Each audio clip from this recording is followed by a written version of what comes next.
Eh oui, il y en a qui ont peur. Ah, monsieur le maire. Bon, eh bien, cher Romain, monsieur Bertina. Alors oui, de dire Arnaud Bertina, j'avais failli dire Bertino. Voilà. Donc, et puis, mesdames et messieurs, chers amis, merci beaucoup d'être venus en nombre, comme d'habitude, à l'invitation de Romain Boissier, notre bibliothèque que nous ne présentons plus. Merci à l'ivresse derrière et Laure qui prend des photos parce que c'est un moment qui forcément sera inoubliable. Merci à vous d'avoir accepté de nous rejoindre. Avec plaisir. C'est du jaune, c'est du jaune ou non? Non, c'est un jus de fruits très sans alcool. Bon, après, le sud-ouest, c'est pas forcément le sud-est, mais le jaune va partout. Hein. Donc c'est un des plus beaux villages de France, que peut-être vous aurez le temps de visiter un petit peu. Je ne sais pas, je sais que vous êtes allé le chercher au train et que... On a déjà fait un tour. Vous avez un peu obligé, mais vous avez un peu de temps. Et nous, on va aussi voyager de notre manière en écoutant les questions acides, forcément de Romain,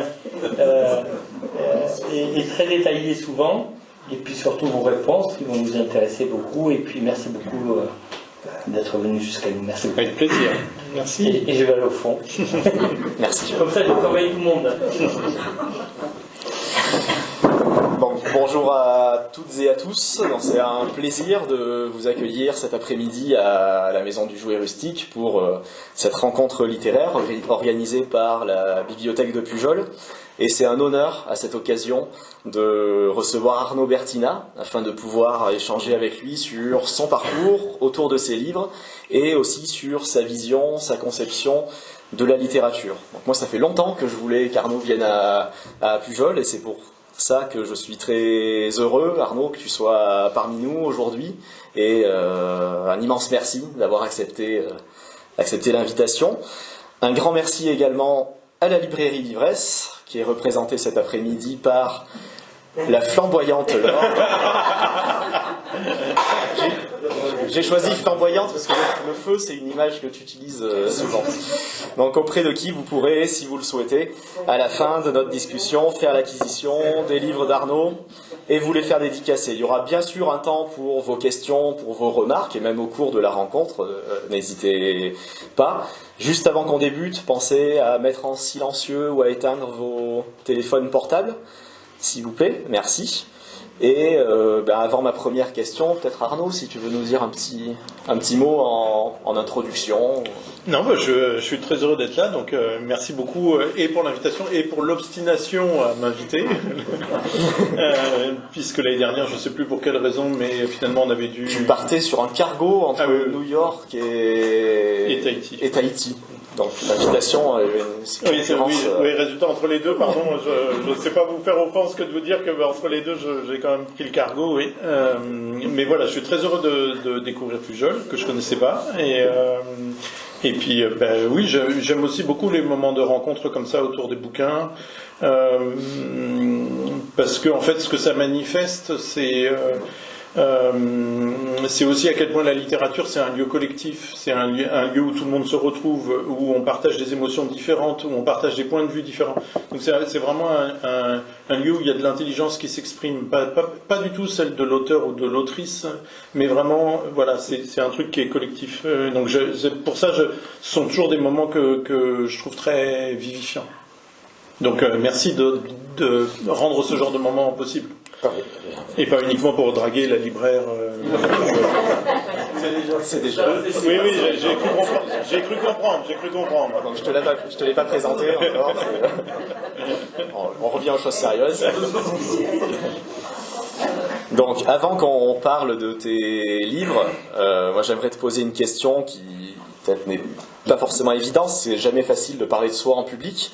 Mais est-ce que tu pourrais, s'il te plaît, nous parler de ton parcours, nous dire d'où tu viens, nous parler de ta scolarité, de tes études, et ce que tu as fait avant 2001, donc avant la publication de ton premier livre, s'il te plaît. Je viens d'un... En fait, il y a dans mon parcours, dans mon histoire familiale, il y a quelque chose que je trouve assez intéressant. et qui n'est pas strictement personnel, qui a à voir avec des enjeux sociologiques, politiques, c'est que mon père et ma mère viennent de milieux totalement opposés. Mon père, c'est l'immigration ouvrière italienne. Il a été naturalisé français quand il avait 14 ans, donc c'était vraiment quelque chose de très très présent dans la famille de ses parents. Et mon grand-père a été ouvrier chauffagiste toute sa vie. Il n'a jamais eu sa propre entreprise, il est resté strictement ouvrier chauffagiste toute sa vie.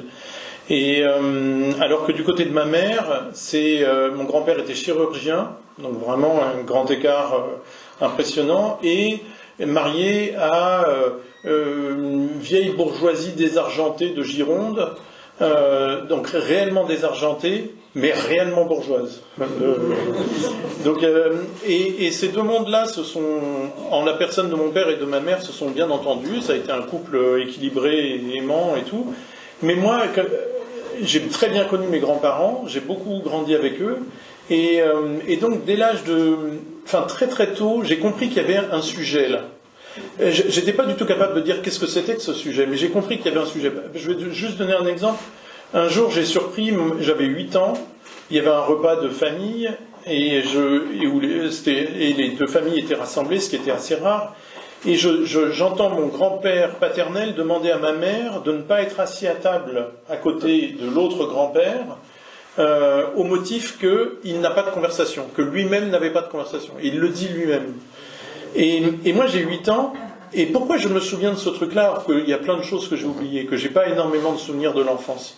C'est qu'à ce moment-là, alors que j'ai pas du tout les outils pour le comprendre, évidemment, mais je comprends que là, sur le plan humain, sur le plan politique, là, il y a un truc très fort qui est dit.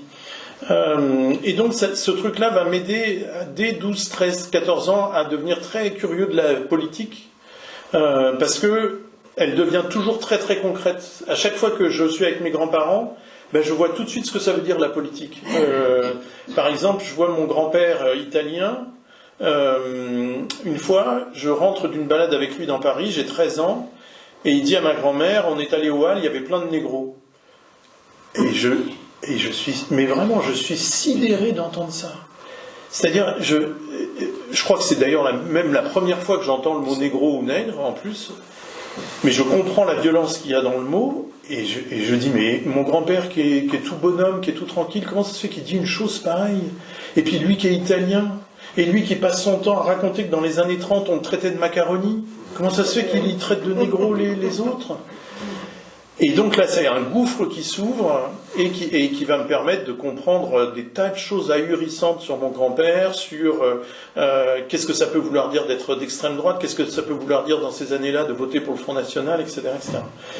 Et à l'inverse, ma grand-mère un jour se plaint, l'autre grand-mère en Gironde, se plaint de plus ou moins à demi-mot d'être un peu seule, que les gens lui rendent pas assez visite. Et j'ai une tante qui était un peu bébête des fois, qui avait des rêves, qui comprenait pas bien les gens. Dans l'après-midi, elle va au coiffeur en centre-ville à Blaye. Et puis le coiffeur, la soixantaine, parle du passé et tout. Alors elle invite le coiffeur à venir prendre le café chez sa mère. Oh là là, comment elle a été reçue. Elle s'est fait rentrer dedans par ma grand-mère qui était offensée qu'on lui amène le coiffeur. Enfin, vous voyez, des tas d'anecdotes comme ça qui font que je grandis vraiment dès le début de l'adolescence avec comme ça des tas de repères et tout de suite je vois les implications politiques de ces choses-là. Et ça m'a énormément nourri ce truc-là. Si bien que, pas dès le départ, mais j'avais déjà dès le début dans l'idée que la littérature, elle avait à voir aussi avec tout ça, quoi. C'est pas faire de la politique, la littérature, pas du tout, mais il y a toute cette matière humaine, toutes ces contradictions humaines. Mon grand-père qui traite de négro alors qu'on l'a traité de macaroni, voilà, ça c'est de la matière humaine, c'est de la grosse contradiction, c'est des impensés, c'est des angles morts, et je me dis, la littérature, elle fait pas de la politique, par contre la littérature, elle s'intéresse énormément aux nœuds psychologiques, aux contradictions des personnes, à la violence qu'on a en nous, ou au contraire, elle s'intéresse aussi à comment il est possible de relever les gens qui ont été humiliés. Comment c'est possible de les sortir de cette blessure-là? Comment c'est possible de bien parler des personnes pour leur rendre justice? Donc voilà, bon. Et puis ensuite, il y a la découverte de la littérature, c'est un peu les mêmes années. Et en fait, je pourrais donner plein d'anecdotes, mais je vais juste en donner une.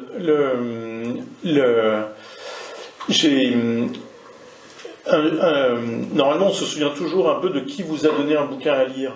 Un ami qui vous a conseillé un truc, etc. Et moi, j'ai un livre qui est un des livres qui m'a le plus marqué dans mon parcours, c'est La nausée de Sartre. Et je suis à peu près sûr que personne ne me l'a recommandé. Vraiment, je ne vois plus du tout quelqu'un me dire de lire ça.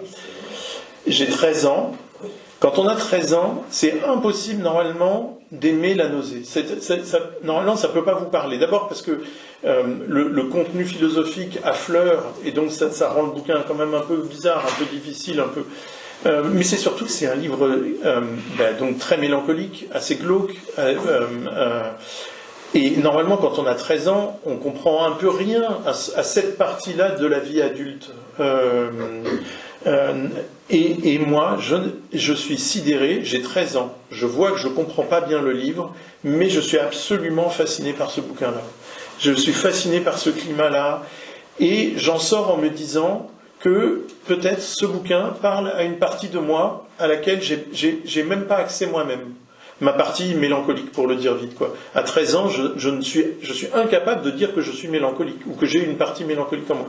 Or, ce bouquin-là vient m'aider tout d'un coup à pointer la chose du doigt. Et donc, j'en sors en me disant, eh ben voilà, les livres dialoguent avec des parties de nous qui nous sont inaccessibles, quoi. Et l'autre petit enseignement, c'est aussi, je peux lire un livre triste et en sortir hyper enthousiaste. C'est-à-dire, en fait, par exemple, quand vous lisez, je sais pas, Voyage au bout de la nuit de Céline, qui est un livre noir de bout en bout, bah ouais, mais vous en sortez en disant, mais quel bouquin, mais qu'est-ce que c'est génial. Et donc, il y a ce truc qu'il y a dans toutes les grandes œuvres d'art, même quand ce qui est dit est incroyablement noir, désespéré, désespérant, et bien en fait on est tellement époustouflé par la peinture de la chose, par la façon de la langue qui est convoquée, que en fait au lieu d'être abattu et d'avoir envie de se suicider, en fait on en sort au contraire plein d'énergie. Et ça a été très décisif pour moi. C'était magnifique de découvrir à 13-14 ans qu'il y avait dans la littérature une réserve de joie, d'énergie et d'intelligence colossale. Donc ensuite, dans ton parcours, ta scolarité, tu as fait des études de lettres, tu as commencé à enseigner avant même de publier. Oui, j'ai passé un CAPES de lettres et j'ai été reçu 600e sur 1200 et j'ai enseigné 1 an et puis j'ai démissionné. Je pense que j'étais pas la bonne personne. Ouais. Alors j'avais prévu justement une question sur les lectures qui, enfants, adolescents, t'ont marqué. Donc là tu viens de nous en parler d'une. Est-ce qu'il y a d'autres auteurs que tu as envie d'évoquer avec nous? Moi j'avais noté plusieurs noms, mais j'avais noté Sartre déjà. Il a tellement préparé qu'il a toutes les réponses. Et finalement le moment où tu es passé de la position d'un lecteur à l'envie, la volonté et au fait d'écrire et de commencer à écrire. Peut-être le complément sur la lecture et puis le basculement vers toi produire des textes et de la littérature. Non, dans ces années-là, il y a plein de livres qui vont me marquer vraiment, vraiment beaucoup. Mais je sais pas, par exemple, mais ça va un peu dans le même, c'est un peu le même type d'exemple qu'avec Sartre. C'est Salinger qui a donc écrit L'Attrape-cœur, qui est très très célèbre et qui est très facile à lire. Il a aussi écrit 9 nouvelles qui sont par contre très étranges, qui sont pas du tout à classer dans la littérature pour enfants, etc. Et quand je lis ces 9 nouvelles en 4e, à la demande du prof, je n'y comprends absolument rien. Je comprends même pas les titres des nouvelles. Un jour rêvé pour le poisson banane. Donc quand même le titre déjà fait obstacle, c'est un peu difficile. Bon, je comprends rien du tout. Et 2 ans après, je suis en première, je déplace les livres de ma bibliothèque et je retombe sur ce petit volume de nouvelles et je me rends compte en fait en l'ouvrant que je me souviens de tout absolument par cœur. C'est-à-dire je ne suis pas capable de dire ce qu'il y a dans chaque nouvelle, mais par contre en le lisant, je me souviens de tout. C'est-à-dire c'est un climat, c'est l'attitude des personnages, c'est que des adultes qui sont paumés dans le monde des adultes et et qui n'arrivent pas à se détacher du monde de l'enfance, etc. Donc là encore, c'est un truc qu'un enfant ne peut pas comprendre. Enfin, je veux dire que... Et là, c'est pareil, tout s'était déposé en moi, intégralement. Alors que intellectuellement, j'étais en opposition à ce prof et en opposition à ce livre, et ben, c'était quand même intégralement, tu vois, ça avait infusé complètement. Donc un prof, tu me disais, qui vous avait fait lire 27 livres dans l'année scolaire. Ouais. Aujourd'hui, 3 c'est déjà... allez-y doucement, 3 c'est beaucoup. Ouais. Oui, c'est fou, il nous a brutalisés, mais en fait, il nous respectait énormément.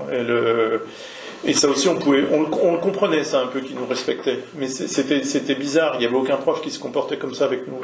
Et donc oui, c'est faramineux ce qui nous a fait lire, et encore une fois, que des choses bizarres, rien qui était au programme, et rien qui était convenu. Il nous a fait lire des contemporains, il nous a fait lire la littérature américaine. C'était fascinant. Ouais. Et en fait, c'est toujours gagnant. Si c'est sur une base de respect, c'est toujours gagnant. Moi, encore une fois, je pourrais presque dire que je vis sur cet héritage-là, tellement ça m'a marqué, quoi. J'ai jamais relu L'Adieu aux armes d'Hemingway, mais je me souviens à quel point j'ai été fasciné par la lecture de ce roman, quoi. Et qui fait 250 pages. Alors, encore une fois, il y avait plein de livres qui étaient beaucoup plus petits, mais L'Adieu aux armes fait 250 pages.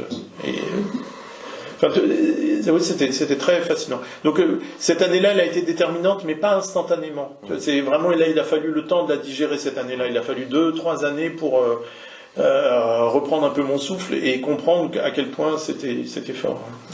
Et alors, sur ce qui a amené à l'envie d'écrire et au fait d'écrire à partir de cela? Envoyer des poèmes à ma voisine de table en classe, ouais. Comme tout le monde. Non, mais après, alors... un jour, moi, j'estime vraiment c'est une sorte de chance. Je commençais à écrire des bouts de texte, et puis un jour, j'ai vu qu'il y avait un concours de nouvelles dans ma ville ou dans la ville d'à côté. J'avais 15 ans, j'ai voulu envoyer un texte. J'avais rien, on n'avait pas d'ordinateur à la maison, donc c'est une amie des parents qui a tapé le texte. Elle me le rend tapé, et elle me dit, je comprends pas le titre. Et le titre, c'était Les Christ inférieurs, parce que c'est la fin d'un poème de Guillaume Apollinaire, à la fin de Zone. Zone, c'est une longue déambulation dans Paris la nuit, et à la fin, il dit, au moment où l'aube se pointe, il dit, je vais rentrer dans ma chambre à Neuilly ou à Passy, retrouver ma collection ou il dit pas ma collection, mais retrouver mes Christ inférieurs. Et ça désignait toutes ces statuettes africaines que Apollinaire collectionnait. Et moi, j'avais une éducation catho, pratiquante, et donc cette expression de Christ inférieur me sidère. Et donc je l'utilise, j'en fais le titre de mon petit texte de 5-6 pages. Sauf que, donc elle me dit, je comprends pas le titre. Je lui dis, bah si, j'y fais référence dans la nouvelle. Et elle me dit non. Alors je relis la nouvelle, et effectivement, au fil du travail, j'avais fait disparaître le paragraphe qui expliquait le titre. Donc il n'y avait plus de rapport. Et je me suis dit, mais c'est dingue, parce que j'ai écrit la nouvelle pour ça.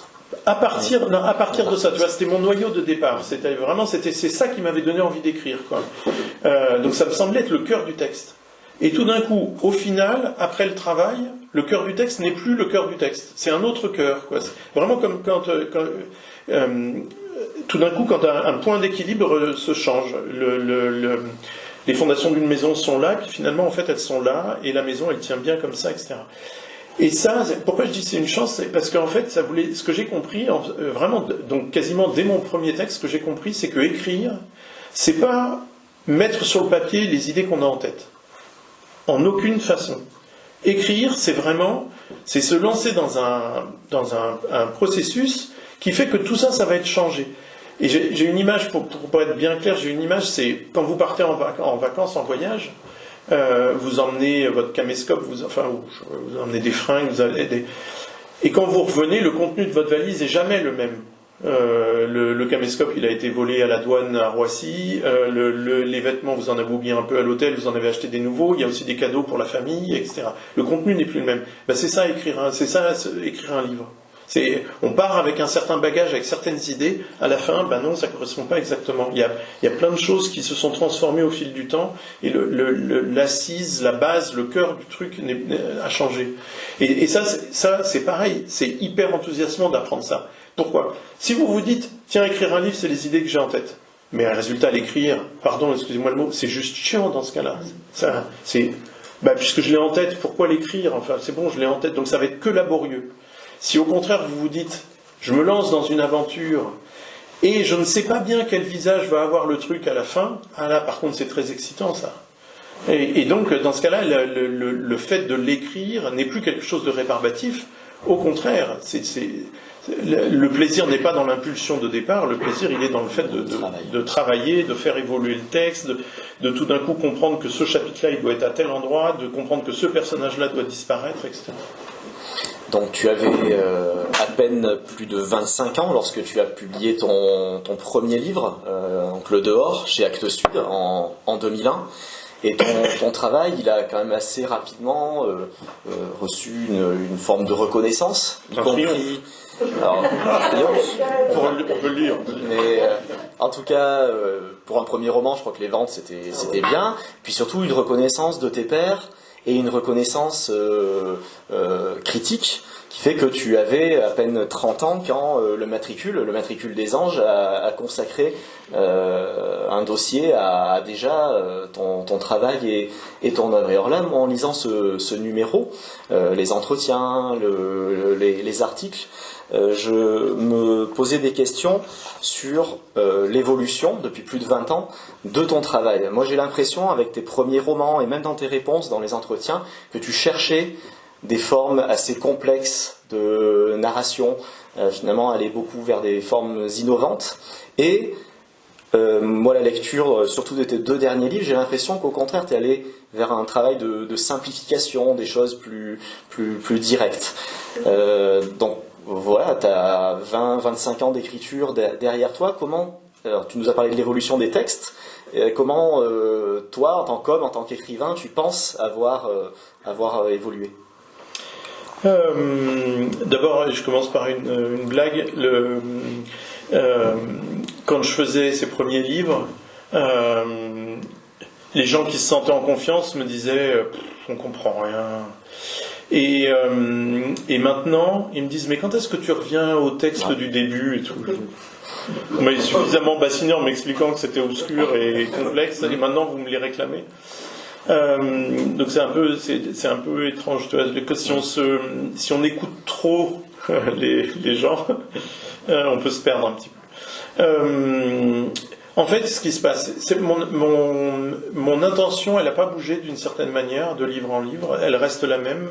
C'est-à-dire que la grande chose qui m'intéresse, c'est comment on restitue la parole de quelqu'un.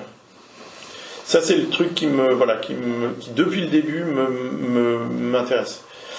Et comment on fait une place à des voix moins puissantes, moins fortes, à des voix qui gueulent moins que d'autres, tu vois, à des voix plus fragiles, à des voix plus hésitantes. Par exemple, une scène qui m'intéresse tout le temps, c'est quand quelqu'un n'a pas la parole facile, hésite, bafouille, cherche ses mots. Il y a toujours quelqu'un pour lui proposer des mots.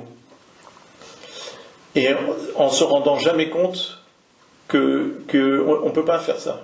Parce qu'en fait, à ce moment-là, c'est vos mots à vous, c'est plus les mots de la personne. Et si c'est plus ses mots, et ben c'est plus non plus ses phrases, etc., etc. Et donc c'est plus son expérience, et c'est plus son regard sur le monde. Et qu'en fait, on lui fait pas violence, mais quand même on la bouscule. Et voilà. Et moi, j'essaye souvent de mettre en scène ce genre de moment-là, c'est-à-dire ce genre de moment où il y a la confrontation entre une voix faible, une voix murmurante, et puis des voix d'autorité. Et j'essaye toujours dans les livres de montrer le moment de crise pour la voix d'autorité, et de montrer comment, au fil du livre, des voix plus fragiles arrivent à se faire entendre. Voilà. Sans se mettre à gueuler, mais justement parce qu'on leur a fait une place, etc. Sauf que dans les premiers livres, je le faisais beaucoup ça par le travail sur la syntaxe et sur la forme des phrases. C'est-à-dire que, effectivement, je créais des espèces d'accidents syntaxiques à l'intérieur de la phrase. Et vous savez, comme au lieu d'avoir une espèce de ligne droite qui serait la phrase, tout d'un coup il y avait des accidents, il y avait des enchevêtrements comme un mikado un peu. Et à l'intérieur de ça, dans ces moments-là où tout d'un coup on est dans la phrase et puis on comprend plus quelle est la structure de la phrase, je me disais tiens, il y a un moment de silence, un moment où on est en tant que lecteur, on est interdit.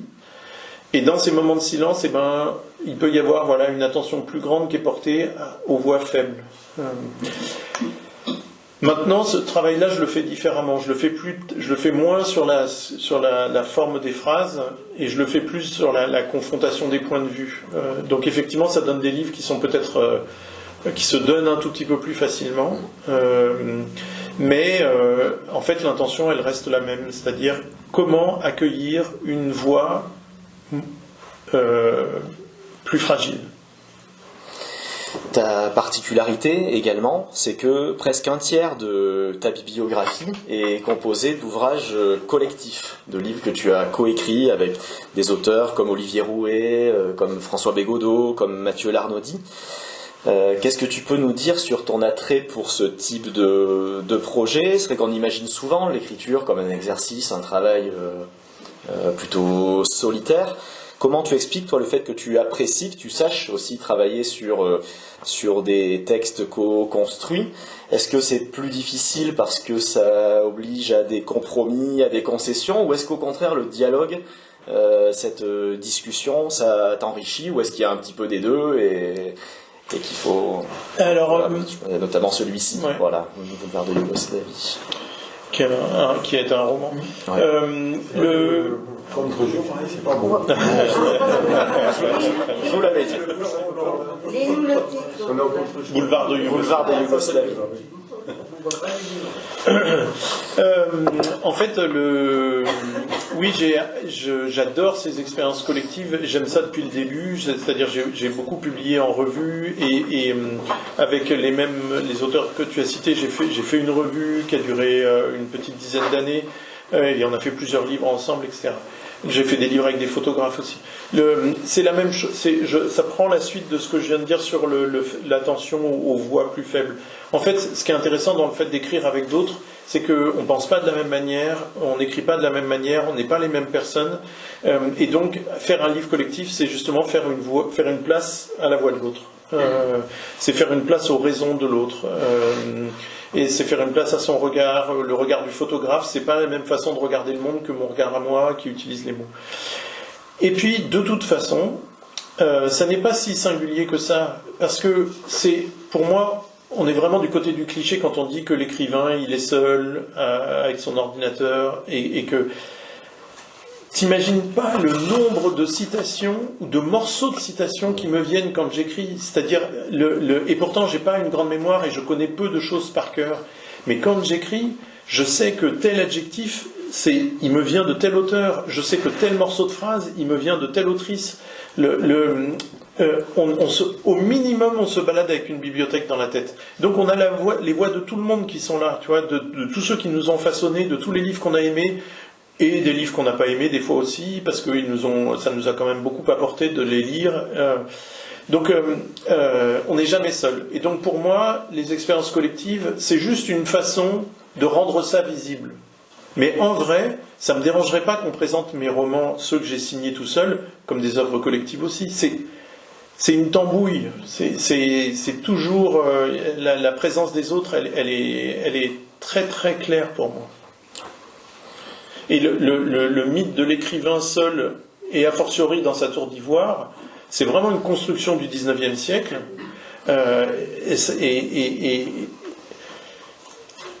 C'est une image d'Épinal, ça n'a aucune réalité, c'est complètement bidon. Parfois tu dois résister à ça, des influences où tu te dis là il y a tel livre, tel auteur qui me vient, mais il ne faut pas que je me laisse trop porter par ce texte, parce qu'il faut que ça soit quand même quelque chose de personnel. Non, parce que en fait, tu sais, quand on dit ça par exemple pour des livres qui nous impressionnent. Donc tu dis tiens, il y a Balzac, non, il faut pas que je me laisse trop porter. On serait content. Ce serait pas mal. Ça serait quand même déjà pas mal. Oui. Donc non, les gens qui se protègent comme ça des influences, pour moi non, il faut y aller complètement et puis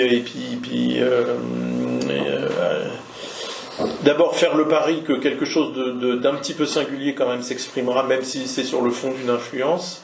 Et puis ensuite, il ne faut pas se défendre d'être fasciné.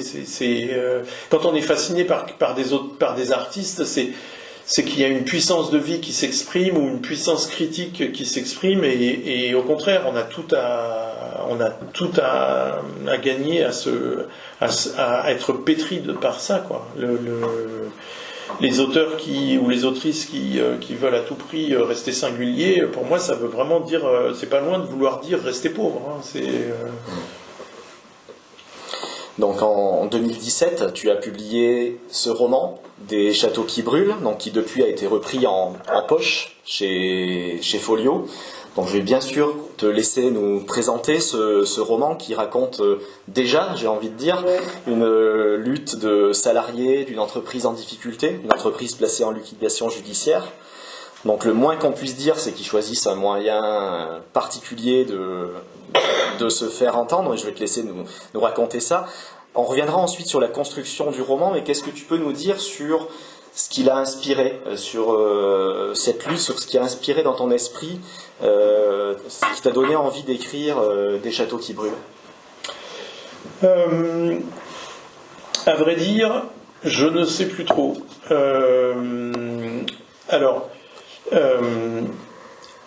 Ça raconte une semaine de la séquestration d'un secrétaire d'État qui rend visite à ses salariés, mais il leur rend visite pour la deuxième ou la troisième fois, il n'a toujours pas de solution, il n'y a pas de repreneur, donc ils sont fous d'angoisse et de colère, et ils décident d'occuper l'usine et de garder le secrétaire d'État en otage. Et donc je raconte vraiment la semaine, c'est une fiction hein, intégralement, et je raconte la séquestration, c'est-à-dire j'essaye j'imagine comment est-ce qu'ils arrivent à se parler, qu'est-ce qu'ils arrivent à construire ensemble. Parce que ce secrétaire d'État, pour moi, il a un signe distinctif très important sur le plan romanesque, c'est qu'il est sincèrement de gauche. C'est pas un mec de droite, c'est pas un patron de droite, il est sincèrement de gauche. C'est-à-dire, si on veut le plus cher, ce serait que ces gens s'en sortent. Et donc il va se mettre à travailler avec eux pour que sa propre séquestration donne quelque chose. C'est pas le syndrome de Stockholm, comme on dit des fois, vous savez, quand les gens pris en otage, c'est pas du tout ça. Oui, mais c'est pas du tout ça. Pourquoi ? Parce que ça, c'est un ressort psychologique et ça m'intéresse pas du tout. Là, moi, ce qui m'intéressait, c'était vraiment sur le plan politique. Qu'est-ce qu'ils peuvent arriver à inventer ensemble ? Donc voilà, je raconte ça. Moi, les deux trucs qui me tenaient beaucoup à cœur pour ce livre, c'était d'abord de réfléchir un peu à la question de la violence politique, étant entendu que la violence, quand elle s'exprime de la part de la population, en manif ou autre, elle est systématiquement disqualifiée. C'est vraiment... Donc l'affaire Air France, le costume déchiré du DRH d'Air France, ça m'avait énormément marqué, quoi. Je m'étais dit, là, quand j'ai vu le traitement médiatique de cette chose-là, le lendemain, le journal Le Monde qui titre « La violence s'empare d'Air France », alors que la veille, pour le plan de licenciement de 3000 personnes, il n'avait pas titré ça. Là, vraiment, ça m'a sidéré. Alors, ça ne m'a pas sidéré uniquement pour des raisons politiques, parce que ça ne vous intéresse pas ce que je pense moi politiquement. Par contre, ça m'a sidéré pour des histoires vraiment de représentation et de récit. Comment on parle des choses ? C'est-à-dire que moi je voyais la violence à un endroit, et tout d'un coup un journal qui utilise les mêmes mots que moi pour écrire un roman, un journal voyait la violence ailleurs. Donc je me dis, tiens, eux ils font un récit de la chose. Ben, moi, je suis très tenté de faire le récit, non pas de la chose inverse, mais le récit de comment moi je reçois ces choses-là, quoi. Donc il y a ça. Déjà essayer de montrer à force de description, à force d'anecdotes, etc., d'essayer de faire un contre-récit, de montrer les choses autrement. Mais de manière plus positive aussi, le grand truc qui m'obsédait beaucoup, c'était de montrer comment l'intelligence collective se fabrique. Tant qu'on ne se parle pas les uns les autres, on n'a pas idée de ça. Dès qu'on décide d'occuper un lieu, dès qu'on décide d'occuper un rond-point et de se parler, immédiatement, il y a de l'intelligence collective qui se manifeste. Et alors ça, c'est pareil, c'est un truc que les médias ignorent volontairement et involontairement. Involontairement parce qu'ils sont emmurés dans leur monde de la grande bourgeoisie parisienne, et volontairement justement parce que... En espérant que les gens restent... Il ne faut pas que ça se sache. Il ne faut surtout pas que ça se sache que dès qu'on se met à se parler, tout d'un coup on s'apprécie, tout d'un coup on arrive à construire des choses ensemble, etc. Donc moi je voulais là aussi, je voulais montrer ça. Ils s'enferment eux-mêmes dans leur usine, ils se découvrent, parce que quand on est collègue dans une usine, on n'a pas le temps de se parler, il n'y a pas les conditions, il y a un bruit de fou, etc. Ils se découvrent, et en se découvrant, ils s'apprécient, ils construisent, etc. Et je voulais montrer toute l'énergie de vie qu'il y a à l'horizon de ça. Et donc, dans la construction des châteaux qui brûlent, tu as fait le choix d'un roman qu'on peut appeler polyphonique, c'est-à-dire dans lequel on a plusieurs narrateurs qui vont permettre d'avoir plusieurs points de vue, et donc avec parfois une dimension d'opposition, une dimension contradictoire, sur le fond mais aussi sur la forme, avec des mots, un langage qui va être différent. Est-ce que ce parti pris d'un roman polyphonique, là aussi c'est quelque chose qui s'est imposé pour parler de cette séquestration d'un secrétaire d'État? Oui, à fond, parce que dans les romans précédents, à chaque fois je prenais un personnage principal, et puis j'essayais de faire sortir de lui plein de voix différentes. Et en fait, pour celui-là, je me suis dit, mais si je faisais un truc inverse, si je partais tout de suite, justement, d'un chœur de voix, quoi. Si j'avais d'emblée, dans la structure du roman, une multiplicité de voix. Donc voilà, je prenais le truc à l'envers. Mais tu vois, c'est pareil, ça reste le même souci, le même travail. C'est toujours, qu'est-ce que plein de voix, là, qu'est-ce qu'on fabrique tous ensemble? Qu'est-ce que plein de voix construisent quand elles se font entendre en même temps?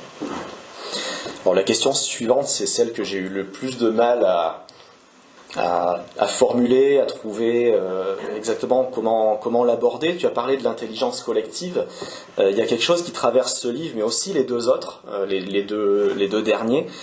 C'est la nécessité pour les gens dont tu parles, qui sont dans des situations difficiles, voire critiques, d'essayer de ne pas renoncer à une forme de joie, malgré la colère. Et comme si c'était finalement cette dimension-là qui allait permettre de maintenir un souffle, une créativité, une utopie, un humour, une dérision vis-à-vis du pouvoir et des puissants. Et voilà, pour moi, un des plus beaux passages dans L'âge de la première passe, c'est quand tu racontes ce moment extraordinaire de la sortie en bus avec les filles qui vivent des choses terribles, et c'est une bulle dans le livre où on a tous envie d'y être, d'être avec toi. Donc, voilà, est-ce que pour toi, la joie, la créativité, le dépassement de la crainte, de la peur, ça doit être des moteurs dans les luttes sociales, dans les manifs, dans les grèves, en plus de la colère? Pour quelqu'un qui ne savait pas quoi faire de sa question, quand même... surtout que j'avais deux citations, je savais pas, tu vois, une citation d'Hugo, une citation d'Abbé, je voulais pas les lire, mais voilà, ce thème de la joie, et pas de joie naïve, finalement de besoin d'avoir des moments où on est bien et on est bien ensemble. Mais en fait, ça c'est très très simple, c'est pas... Il suffit juste, encore une fois, d'aller dans une association, d'aller dans une manif, d'aller dans un rassemblement, et d'être attentif. En fait, moi, j'ai jamais eu à la chercher, cette joie-là. Elle est toujours venue au devant de moi. Je l'ai toujours immédiatement constatée. Une fois, je visitais les Fralib à Marseille, à côté de Gymnos. Donc, qui fabriquaient des thés, et maintenant ils sont indépendants, ils fabriquent leur propre thé, la marque 1336, et je passe 2-3 jours avec eux, et au bout de 2-3 jours, à force d'entendre plein de bouts d'anecdotes, etc., je suis dans un couloir, je suis Gérard Cazorla, un des leaders de cette lutte-là, et je lui dis, alors qu'il est de dos, et je lui dis, mais en fait, c'est une lutte qui a duré donc 3 ans. C'est épuisant, hein. 3 ans, c'est épouvantable ce qu'ils ont enduré, c'est-à-dire de couples qui se séparent, usés par la lutte, d'hypothèques qui tombent sur les maisons ou sur les appartements, de suicides, de chômage, de fin de droit. C'est épuisant, 3 ans. Et donc, ça faisait 2-3 jours qu'il me racontait ça, très, très concrètement. Mais j'entendais aussi, à chaque fois qu'il me racontait quelque chose, j'entendais aussi autre chose en plus. Et donc je lui ai dit dans ce couloir, je lui ai dit, mais en fait, aussi vous vous êtes bien amusé. Et là, il se retourne, mais immédiatement, il me fait « t'imagines même pas ». Et je me suis dit, mais ça c'est fantastique, ça. C'est fantastique parce que c'est pas à la place de la gravité de la lutte, c'est pas à la place du sérieux de la lutte. C'est parce qu'il y a la lutte qu'il y a cette joie-là qui s'exprime. Je vais donner un exemple tout bête. Dans les GMS de la Creuse, là, pour le livre Ceux qui te supportent, j'ai donc fait plein d'entretiens, et un jour je parlais avec un homme qui s'appelle Franck Caria, qui est un type qui a mon âge, mais qui fait 10 ans ou 15 ans de moins que moi, qui est encore un peu poupon, qui est très timide, qui a une voix vraiment très discrète, etc. Et au moment où il me parle, 6 mois plus tôt, ils ont descendu les Champs-Élysées, ils étaient une cinquantaine, et à un moment, lui apparemment invite ses copains à bloquer les Champs-Élysées. C'est-à-dire, ils sortent du trottoir, ils se mettent sur l'avenue, ils bloquent pendant 10 minutes les voitures. Et Franck me raconte ça, et il est ému. Il a vraiment, je ne sais pas s'il a des larmes, mais je vois très très bien que ses yeux sont chargés de larmes. Ok, j'avoue, je comprends pas trop, quoi. Pourquoi il est ému, quoi. Je me dis, bon, bloquer 10 minutes les Champs-Élysées, c'est quand même rien du tout. Enfin, ok, mais par respect, je dis rien, je creuse pas. J'enregistre toujours les entretiens. Pendant 2 ans, je retombe sur ce passage-là de l'entretien, et pendant 2 ans, je me dis, j'en fais rien, je vais pas raconter ça, c'est pas intéressant. Et quand même, ça me trottait dans la tête, je me disais, mais quand même. Et au bout de 2 ans, j'ai fini par me dire, t'es vraiment un peu un con, parce que ça fait 2 ans que tu penses que t'as raison contre Franck, ça fait 2 ans que tu penses que t'as raison contre son émotion. Prenons le truc complètement à l'envers, il est ému, point barre. Donc s'il est ému, c'est bien que c'est aller chercher quelque chose en lui. Et en fait, ce mec-là, comme tous ses collègues de cette usine-là, et comme plein de gens, ça faisait 30 ans qu'il mettait un point d'honneur à être scrupuleusement honnête dans tout ce qu'il pouvait faire, à être méritant dans son petit parcours d'études, avec ses enfants, avec son boulot, etc. Et donc ce jour-là, c'est peut-être la première fois qu'il a fait un truc non autorisé. C'est même pas un crime, hein, c'est pas un délit. Et en plus dans un lieu symbolique. Et en plus dans un lieu symbolique, à Paris, etc. etc. Donc ça rajoute. Mais de toute façon, même s'il l'avait fait ailleurs, c'était la première fois qu'il faisait un truc.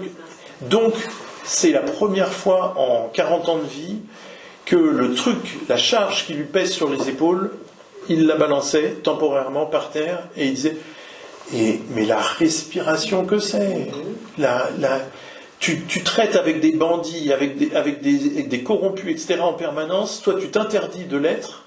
Le jour où tu t'autorises enfin à avoir un peu moins de pression sur les épaules pendant un quart d'heure, putain, comment tu respires. Donc il y a dans tous les mouvements de lutte, de combat, mais pas obligatoirement toujours politique, hein, ça peut être se battre pour que la maison du jouet rustique continue d'exister, par exemple. Dans tous ces moments-là, il y a toujours de la joie à l'horizon, parce qu'on secoue quelque chose, on sort d'une espèce de torpeur, on sort d'un espèce de train-train, tout d'un coup on décide d'occuper avec des duvets, de venir dormir ici, etc. etc. Donc il y a cette joie-là, elle est dans tous les combats, il suffit juste d'y être attentif. Tous les journalistes qui préfèrent filmer des feux de poubelle ou des voitures en flammes, plutôt que de filmer les habitants du quartier heureux de se retrouver dans la maison des associations pour enfin se parler tous ensemble, les journalistes sont tous coupables du regard qu'ils portent sur les choses.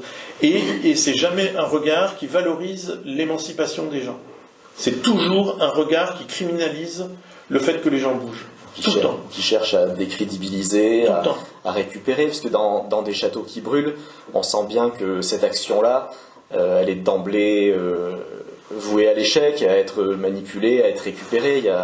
Il y a Nicolas qui est là, et dans Nada de Manchette, finalement, voilà, cette option-là, l'État, les médias vont forcément retourner l'action. Donc, voilà, malgré le fait que ce soit une forme de baroudonneur, il y a quand même cette...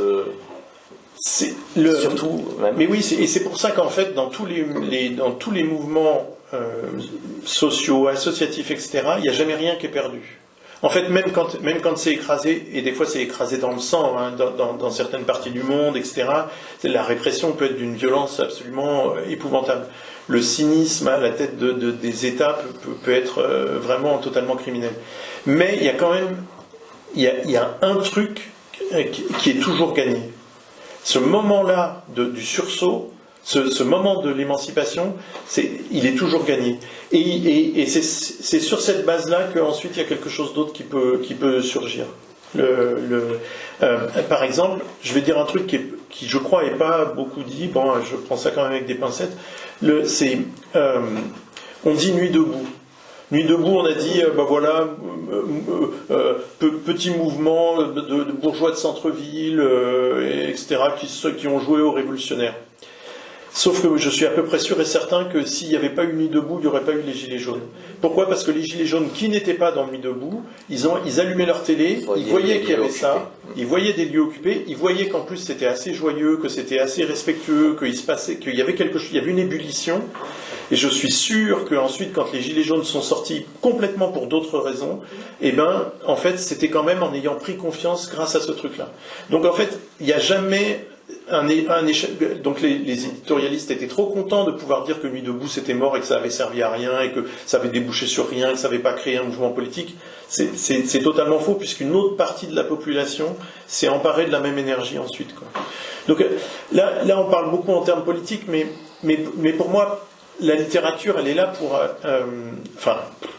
dans ma façon à moi de la vivre, elle est là pour accompagner tous ces moments de vie, quand la vie s'exprime, quand il y a une vitalité qui s'exprime. Et donc, je vais vers ces trucs-là. Je pourrais aussi aller vers autre chose, mais je vais vers ces trucs-là parce que justement, j'ai le sentiment que là, il y a beaucoup, beaucoup de vie qui s'exprime.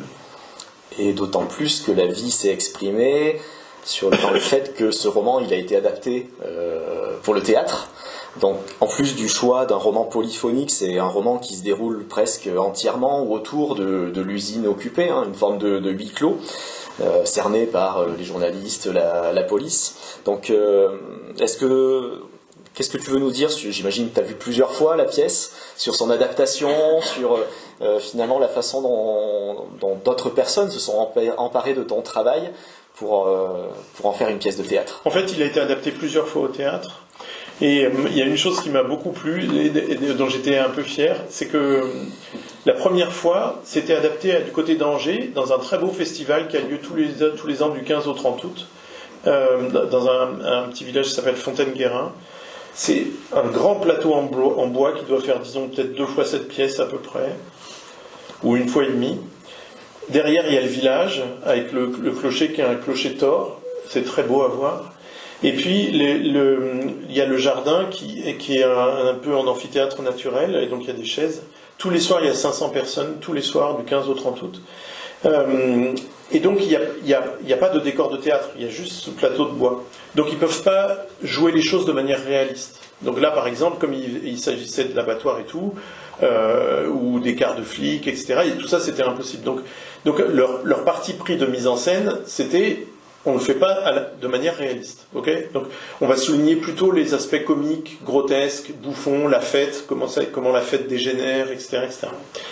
Et moi je vois ça, j'assiste plusieurs fois à ce spectacle-là, et je me dis, oh, c'est super, je suis à fond, j'ai pas travaillé avec eux, mais vraiment j'étais hyper heureux du résultat. Et dernièrement, donc, il a été adapté, par contre, là, par une metteuse en scène professionnelle, une compagnie avec 12 comédiens professionnels, etc., etc. Ça a fait toute une tournée dans les scènes nationales. Là, c'était exactement l'inverse, c'est-à-dire possibilité d'un décor qui va vraiment singer l'abattoir, etc., etc. Et donc, elle était au contraire du côté complètement réaliste. Elle laissait beaucoup de côté le côté bouffon, grotesque, la fête qui dégénère complètement, etc. Et j'étais aussi à fond. C'est-à-dire que dans les deux cas, j'avais vraiment le sentiment que le livre qu'il y avait quelque chose du livre, quoi. Et pourtant, c'était vraiment, d'un côté c'était une photo noir et blanc, de l'autre côté c'était une photo en couleur, quoi. Vraiment, ça n'avait rien à voir. J'étais très heureux dans les deux cas. Donc la belle nouvelle, c'est que le livre est assez plastique pour qu'on puisse s'en emparer sans le trahir, sans l'abîmer, quoi. Qu'on puisse retirer des choses sans que ce soit une catastrophe, qu'on puisse accentuer certaines blagues, une certaine tonalité, sans que le livre soit moins sérieux. Ton livre suivant, L'âge de la première passe, il est très différent. Alors déjà parce que ce n'est pas un roman.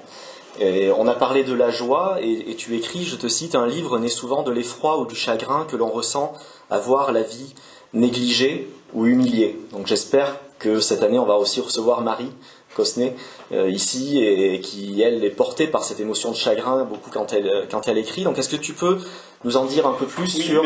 Excuse-moi de te couper, mais Marie, il y a peut-être ce point de départ autour du chagrin et de l'effroi, mais Marie, c'est aussi une personnalité incroyablement lumineuse. Oui.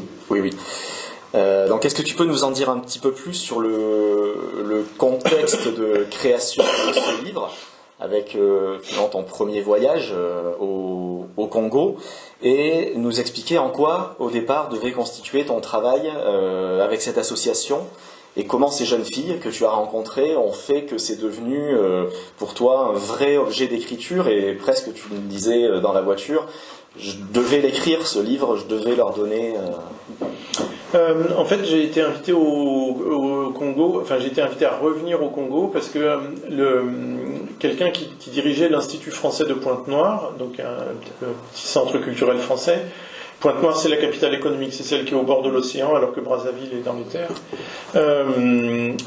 Venait de faire la connaissance de cette petite ONG qui a vraiment très peu de moyens, et il voulait les aider, parce que vraiment il a trouvé en une journée dans ce centre, il a trouvé que ces gens-là faisaient un travail admirable, et donc il s'est dit je veux vous aider, mais je ne peux vous aider que avec un truc culturel, puisque tout son budget c'est que des trucs. Donc il m'appelle, et moi je venais de faire un premier travail au Congo, il m'appelle et puis il me dit est-ce que tu veux revenir pour travailler avec ce centre qui s'occupe de sauver des jeunes filles de la prostitution. Alors moi je venais de passer un mois au Congo, mais un mois c'est rien pour découvrir un pays, donc j'étais très heureux à l'idée de repartir. La question de la prostitution m'intéresse beaucoup, donc vraiment je dis ok super, allons-y. Donc l'idée c'était que j'allais faire des ateliers d'écriture avec ces jeunes femmes, pour les aider à parler d'elles-mêmes, pour les aider à parler de leur histoire, pour les aider à ne pas avoir trop honte de ce qui leur est arrivé, c'est-à-dire le fait de tomber dans la prostitution. C'était très naïf de ma part, parce que en fait, on m'avait expliqué qu'elles avaient entre 12 et 18 ans, qu'elles étaient donc très souvent orphelines, ou en tout cas en rupture de ban avec leur famille, et qu'elles avaient arrêté l'école. Donc en fait, j'aurais dû anticiper le fait que écrire n'était quasiment pas possible, en tout cas pour 80%, 85% des filles, elles ne pouvaient pas écrire. Donc en fait, je suis arrivé là-bas, j'ai fait 2-3 ateliers, j'ai pris la mesure du problème, et donc j'ai transformé, ça n'était plus du tout un atelier d'écriture, je faisais des entretiens avec les filles. Et je faisais des entretiens, donc elles me racontaient leur histoire, je prenais des notes, j'écrivais un texte à partir de ça, je relisais le texte le lendemain avec elles, et puis on avançait comme ça. Et l'idée, voilà, c'était de... Plus tu racontes ton histoire, moins t'en as honte. Parce qu'en fait, en la racontant, tu prends aussi conscience de certaines choses.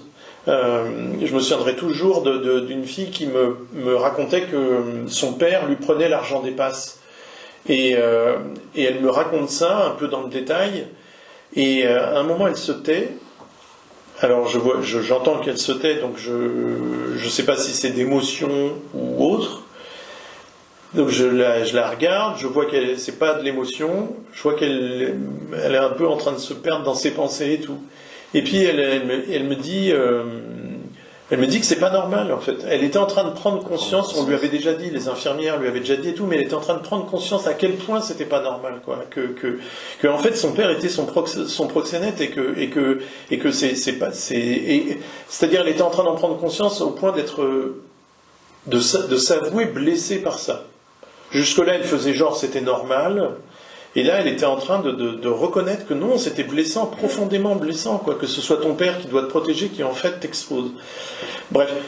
Donc, moi, alors, ce qui s'est passé, ce que je te disais un petit peu dans la voiture, mais peut-être pas très clairement, c'est que au contraire, quand j'ai commencé à faire ces voyages-là au Congo, dans ce cadre-là, avec cette petite ONG, je m'interdisais de faire un livre parce que ça me semblait trop facile de faire un livre sur ce sujet-là, quoi, de dire ah ben voilà, j'ai été au contact de prostituées en Afrique. Je trouvais ça bêtement racoleur et vraiment, je trouvais ça trop facile. Et il a fallu plusieurs séjours et un nombre important d'entretiens avec ces filles pour que j'en vienne à comprendre que le vrai livre que je voulais écrire sur ça, c'était pas tant sur leur situation, mais c'était plutôt pour arriver à décrire le genre de rapport que j'avais créé avec ces filles et qu'elles avaient créé avec moi. C'est-à-dire, est-ce que c'était de l'amitié? Non. Est-ce que c'était de la confiance? Un petit peu. Est-ce que c'était un petit peu d'affection? Un petit peu d'affection, etc. Est-ce que c'était un peu de respect? Un petit peu. Est-ce que c'était de la curiosité? Oui, un petit peu aussi. Et tout ça, pourquoi? Et comment ça se passe? C'est-à-dire, par exemple, un des trucs qui m'a passionné et qui est quasiment presque le sujet du livre, c'est dans quelle langue on se parle. Alors, évidemment, malheureusement, c'est en français, parce que elle parle couramment français, et moi, je parle aucune des 3 grandes langues du Congo. Alors, on pourrait dire, c'est pas grave, puisqu'elle parle français. Donc ça, c'est ce que je me disais au départ. Et il m'a fallu au moins 3 séjours pour me rendre compte à quel point c'était naïf de dire ça, à quel point c'était naïf de penser ça. Pourquoi? Parce que, ok, en apparence, elle parle français couramment. Sauf que, à force d'entretien, je me suis rendu compte qu'elles avaient tout le vocabulaire pour dire ça, etc. Pas de problème. Pour parler de la connexion Wi-Fi, truc machin, mais pour dire la différence entre est-ce que je suis désespéré, est-ce que je suis triste, est-ce que je suis abattu, est-ce que je me sens fragile, est-ce que je suis déprimé, alors là, ces nuances-là, elles les ont pas du tout. Vraiment, ça leur parle pas du tout. En français. En français. Je fais le pari, mais j'ai pas la preuve. Je fais le pari que ces nuances-là, elles les ont dans les 3 langues du Congo. Elles seront capables très bien de dire en lari comment on dit déprimé, comment on dit désespéré et quelle nuance il y a entre les deux. Mais en français, non. Pourquoi? Parce que, évidemment, ces filles-là, le français qui est parlé au Congo encore aujourd'hui, c'est évidemment le français qui est hérité de la colonisation, évidemment. Et le colonisateur français, belge, anglais, peu importe, il estime que s'il y a une urgence dans les cours de langue, c'est évidemment pas de leur donner le vocabulaire de la vie intérieure. On s'en fout complètement de leur vie intérieure. Quand on est en 1880, en train de s'installer dans un pays qu'on vient de conquérir, c'est pas pour demander aux gens « Oh, t'as un bobo à l'âme, tu vas me dire si t'es déprimé, si t'es désespéré, etc. » Non, on va lui dire « Ça c'est une pelle, ça c'est une pioche, ça c'est un marteau, ça c'est... » Donc là, ils vont avoir toutes les nuances pour les outils, mais ils vont pas avoir les nuances pour la vie intérieure. Et donc moi, je demandais à ces jeunes femmes de me parler en français de leur vie intérieure. C'est-à-dire, je leur demandais presque quelque chose de pas possible, en fait. Ou en tout cas, quelque chose pourquoi elles n'avaient pas les nuances et pas le truc. Quand j'ai commencé à prendre conscience de ça, je me suis mis évidemment à écouter totalement différemment ce qu'elles me disaient, à essayer d'être attentif à tout ce qui n'arrivait pas à être dit. Et là, je me suis dit, ça c'est un sujet de livre. Ce livre-là, j'ai très envie de l'écrire, par contre. J'ai très envie d'écrire. Pourquoi? Parce que ça renvoie toujours à mon sujet, c'est-à-dire, c'est quoi une voix fragile? C'est quoi une voix qui n'arrive pas à exprimer des choses? Et pourquoi tu n'arrives pas à exprimer des choses? Qui est-ce qui t'empêche, ou quelles sont les forces sociales, ou psychologiques, ou religieuses, qui t'empêchent d'exprimer des choses? Donc, ensuite, la question pour toi, c'était aussi de trouver la bonne distance pour le relater dans le livre, pour allier les 2 termes que tu utilises, des mots proches, justice, justesse, et finalement les 3 causes, les 3 difficultés, le fait que tu sois un homme face à ces filles, alors que ces filles, pour elles ont pris l'habitude de se méfier des hommes et de leurs désirs. Le fait que tu sois blanc, alors que quelqu'un t'explique que quand une fille parle à un blanc, c'est comme si elle parlait avec son chef ou avec son père, lui fait du rapport de l'histoire coloniale, des inégalités qui persistent, et cette 3e difficulté qui est celle de la langue. Donc comment, avec ces 3 difficultés, gagner leur confiance et ne pas leur donner l'impression d'arracher des histoires que tu vas mettre dans ton livre, que tu vas... Voilà, comment tu as travaillé ça? Oui, non, c'était très important qu'elles aient confiance dans le fait que je leur volais pas quelque chose, alors que j'allais pas faire de l'argent avec ce qu'elles me confiaient, que ensuite ça allait pas se retourner contre elles, le fait de me parler, d'oser me dire des choses, et en étant plus ambitieux, que ça allait peut-être leur faire du bien, qu'elles seraient peut-être heureuses que leur récit circule, Et j'ai aussi fait beaucoup de photos d'elle, je les ai beaucoup photographiées, et de se voir belle en photo, de se dire « Ah, c'est moi ça !» mais c'est... Donc tout ça, ça jouait. En fait, la clé de tout ça, c'est le temps. Un journaliste, il y va, au mieux il reste 2 semaines, vraiment au mieux, il aura passé 3 jours dans l'enceinte du truc, au mieux, et voilà, c'est bouclé. Mais en fait, les filles, elles te font pas confiance au bout de 3 jours. Moi, il y a des filles, elles ont accepté de me parler qu'au 3e séjour. Parce que, en fait, je leur dis, je vais revenir. Et puis elles me voient revenir pour de bon. Alors elles se disent, ah tiens, c'est surprenant, il revient pour de bon. Ah puis tiens, il revient encore 6 mois plus tard. Ah puis tiens, il est là toute la journée, tout le temps. Ah puis tiens, le soir, il est en maraude avec les infirmières et on le retrouve dans les bars. Ah puis il mange le même déjeuner que nous, par terre, dans la cour, la même portion, pas une meilleure portion. Enfin, des tas de petits détails comme ça. Ah puis tiens, il s'occupe de nos mômes pendant que nous, on est en cours. Des tas de petits détails. C'était pas de la stratégie de ma part, mais juste, j'étais pas là pour faire du tourisme. Donc résultat, oui, je passais mes journées complètes et puis une partie des soirées. Donc oui, il y a quelque chose qui s'installe. Après, il y a aussi un truc qui est... Alors ça, je sais pas si elles s'en sont rendues compte, mais pour moi, ça a été une grande expérience de vie. Je vais le résumer avec une seule anecdote. Un jour, il y en a une, elle me raconte qu'elle a été abandonnée par sa mère à l'âge de 8 ans. Et elle sait où vit sa mère. Sa mère vit à Dolisie, à 2 heures de train. Et je lui dis, est-ce que tu voudrais la revoir ? Elle me dit, oui. Au moment où elle me parle, elle a 16 ans. Et elle est déjà maman depuis 3 ans. Elle me dit, oui, je voudrais revoir ma mère, mais j'ai pas l'argent du train et j'ai pas l'argent des cadeaux. Et moi, dans ma tête, vraiment très, très rapidement, je me dis, laisse tomber l'argent des cadeaux, on s'en fout, c'est pas important. Le cadeau que tu lui fais, c'est de vouloir la revoir, c'est d'aller au-devant d'elle. Donc déjà, au moins, trouve l'argent du train. Et c'est pas grand-chose, l'argent du train. Mais, et vraiment, je suis heureux, et je peux même dire que je suis fier de moi, de m'être tu, de ne pas avoir dit ça, de ne pas avoir dit ce truc que je venais de penser. Pourquoi ? Parce qu'en fait, si elle me dit ça, c'est-à-dire elle vient de me dire 2 choses, elle vient de me dire, j'ai été abandonnée à l'âge de 8 ans, je voudrais revoir ma mère, mais il faudrait que j'arrive avec des cadeaux. Si elle me dit ça, elle sait ce qu'elle me dit. C'est-à-dire, en fait, ce qu'elle est en train de me dire, c'est au Congo, même quand tu as des parents maltraitants, qui t'ont abandonné, qui t'ont mis sur le trottoir, etc., de toute façon, tu ne peux pas te pointer devant eux sans cadeau. Point barre, c'est comme ça. Si tu le fais, ta mère ne te reçoit pas. Et donc moi, avec mon conseil de français, occidental, européen à la con, j'allais l'envoyer au casse-pipe, j'allais lui dire, non écoute, crois-moi, c'est bon, j'ai 30 ans de plus que toi, crois-moi, vas-y, laisse tomber le cadeau. En pensant lui faciliter la vie. Alors qu'en fait, j'allais créer une catastrophe, parce que si elle se pointe devant sa mère et que sa mère, une 2e fois, la sort de sa vie, mais quelle responsabilité j'aurais ? C'est-à-dire la fille, elle est effondrée dans ce cas-là. Et donc ça veut dire quoi ? Ça veut dire, ok, je suis blanc, ok, j'ai 30 ans de plus que toi, ok, j'ai fait des études, ok, je suis écrivain, je peux me la raconter de toutes les manières que je veux, sauf que là, c'est toi qui as raison, toi qui n'as pas fait d'études, toi qui as 16 ans, toi qui es congolaise, toi qui es dans la misère, c'est toi qui as raison, c'est toi qui sais mieux que moi, c'est toi qui es experte de ta propre situation. Et ben ça, pour moi, ça a été un grand moment parce que tout ça, je le savais un peu théoriquement, mais je le savais pas concrètement. Tu vois, j'avais pas des exemples en fait. Donc je disais depuis longtemps, ouais, il y a de l'intelligence partout et tout, mais c'était une sorte de vœu pieux. Ça s'appuyait pas sur des exemples. Et là, le Congo, ça m'a appris ça, c'est-à-dire oui.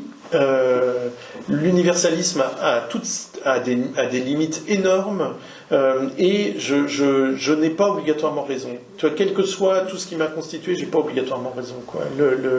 Et ces filles-là qui sont dans des situations épouvantables, qui se sont des fois elles-mêmes mises aussi un peu dans des situations épouvantables, et ben elles sont peut-être plus pertinentes quand même, quoi.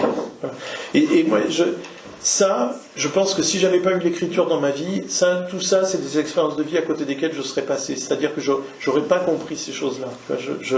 Je pense que je pense pas du tout être quelqu'un d'intelligent, mais je pense que l'écriture m'amène à être précautionneux. Ce qui m'a aussi particulièrement intéressé dans ce livre, c'est de voir comment ces voyages, le voyage de manière générale, il entrait en écho avec ce que toi tu vivais alors, tes propres tourments dans ta vie privée, et c'est quelque chose que une forme de sentiment d'abandon qu'avaient connu aussi les filles et que tu as le courage de laisser transparaître dans le livre. Nicolas Bouvier, qui est le grand maître du récit de voyage, disait qu'on ne fait pas un voyage, c'est lui qui vous fait ou vous défait. Est-ce que tu veux nous dire ce que ces voyages, ces rencontres, elles ont fait ou défait changer en toi? Et voilà, ma question suivante, c'était aussi sur ton rapport à la fiction, mais peut-être d'abord sur ce qu'elles ont changé en toi humainement. Bah là, d'une certaine manière, je viens de le dire, tu vois, avec cette anecdote-là, quoi. C'est-à-dire de pas penser que ce qui m'a constitué me constitue aux yeux de tout le monde, en fait. Tu vois, c'est-à dire que que je suis pertinent peut-être à Paris. C'est-à-dire le conseil là que j'ai donné, que je n'ai pas donné, je serais peut-être pertinent, tu vois, si je le donne à une collégienne, tu vois, une collégienne en France, à Villeneuve, pour se réconcilier avec ses parents, n'est pas obligé d'arriver avec des cadeaux. Donc là, je suis pertinent à ce moment-là, mais je ne suis pas pertinent dans le monde entier avec mon conseil à la con. Donc c'est ça, c'est déconstruire un peu ce qu'on est, tu vois, c'est-à-dire oui, encore une fois, la littérature, la création artistique, elle aide beaucoup à ça, tu vois, c'est-à-dire à envisager un autre point de vue, à tourner autour des raisons d'une personne, à comprendre qu'on s'ignore soi-même, on peut passer sa vie avec quelqu'un en couple et ne pas connaître la personne, être encore surpris par des réactions. La littérature elle est merveilleuse pour ça, parce qu'en fait elle aide à comprendre à quel point la vie c'est complexe, c'est riche, c'est complexe, c'est bizarre. Tous les gens qui se tiennent à distance de la création artistique, pour moi, j'ai l'impression qu'ils perdent cette dimension-là, quoi. Tous les gens qui disent la vie c'est simple, ou un tel c'est un connard, lisez un peu plus. Par exemple, Faulkner, il a une image qui est très très belle. Il dit, il a une image alors qui est toujours traduite de manière très différente, mais son idée c'est un livre, c'est tu craques une allumette, t'es en pleine forêt la nuit, tu craques une allumette. En fait, l'allumette, elle va pas du tout éclairer la forêt. L'allumette, elle va créer un halo de lumière à l'endroit où on est. Et en fait, cet halo de lumière, exactement comme les pollutions lumineuses, cet halo de lumière, en fait, il t'empêche de bien voir ce qu'il y a autour, quoi. Et donc, Faulkner dit, la littérature ou l'allumette n'éclaire pas les ténèbres, ça permet de prendre conscience de l'épaisseur des ténèbres. C'est dément, c'est magnifique, c'est incroyable. Donc oui, c'est ça, on n'y cherche pas des solutions, par contre, on se réconcilie avec le fait que la vie est compliquée. Et ça, avec l'altérité, la différence. Exactement. On apprend à aimer le chaos. En fait, les idéologues détestent la littérature. Pour quelle raison? C'est parce que justement, la littérature, elle est du côté des produits de la complexité. Voilà. Alors que les idéologues veulent toujours que la réalité soit simple. Dans ton dernier livre, ton livre le plus récent, il y a des ressemblances avec Des châteaux qui brûlent, puisque c'est le récit d'une lutte autour d'une usine, et aussi des ressemblances avec L'âge de la première passe, puisque ce n'est pas un roman. Et que c'est aussi un projet au long cours que tu as mené. Donc tu relates ta rencontre avec les ouvriers GMS de la souterraine, et tu as écrit quelque part que les filles du Congo t'ont permis de mieux entendre les Creusois. Donc est-ce que tu peux nous raconter ce que tu as vu, le combat de ces ouvriers pour essayer de sauver leur usine de sous-traitance automobile et essayer de sauver leurs emplois par la même occasion? Oui, rapidement. En fait, donc c'est une usine d'emboutissage, donc qui fabriquait des pièces en métal notamment pour Renault et Peugeot. Par exemple, des carters d'huile. Et c'est une usine qui marchait très très bien, qui a été créée en 63, et en 2000, il y a 600 salariés. C'est le premier ou le deuxième employeur privé de Creuse à ce moment-là. Dans une toute petite ville. Dans une toute petite ville, la souterraine, où il y a juste 5000 habitants, donc c'est vraiment le cœur de l'activité économique quasiment, c'est cette usine-là. Et en fait, alors il y a plein de choses qui sont intéressantes dans leur combat. Moi, une des premières choses que j'ai trouvé passionnante, c'est... je vais essayer d'être clair. Il y avait dans l'actionnariat de la boîte, dans les années 90, il y avait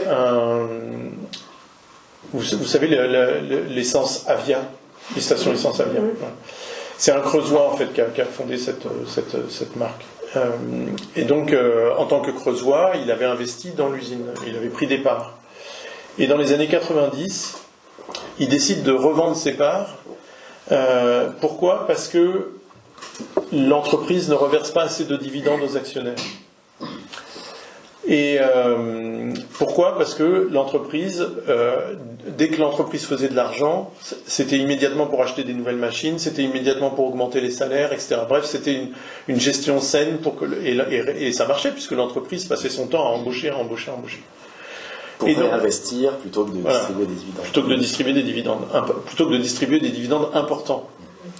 La nuance, elle est vraiment là. Donc là, lui, ça lui suffisait pas. Justement, il ne les trouvait pas assez importants, les dividendes, alors que c'était quand même déjà des dividendes. Il ne les trouvait pas assez importants. Il se retire. Et résultat, en se retirant, il fragilise l'équilibre des actionnaires du truc. Et ça est le début de la fin.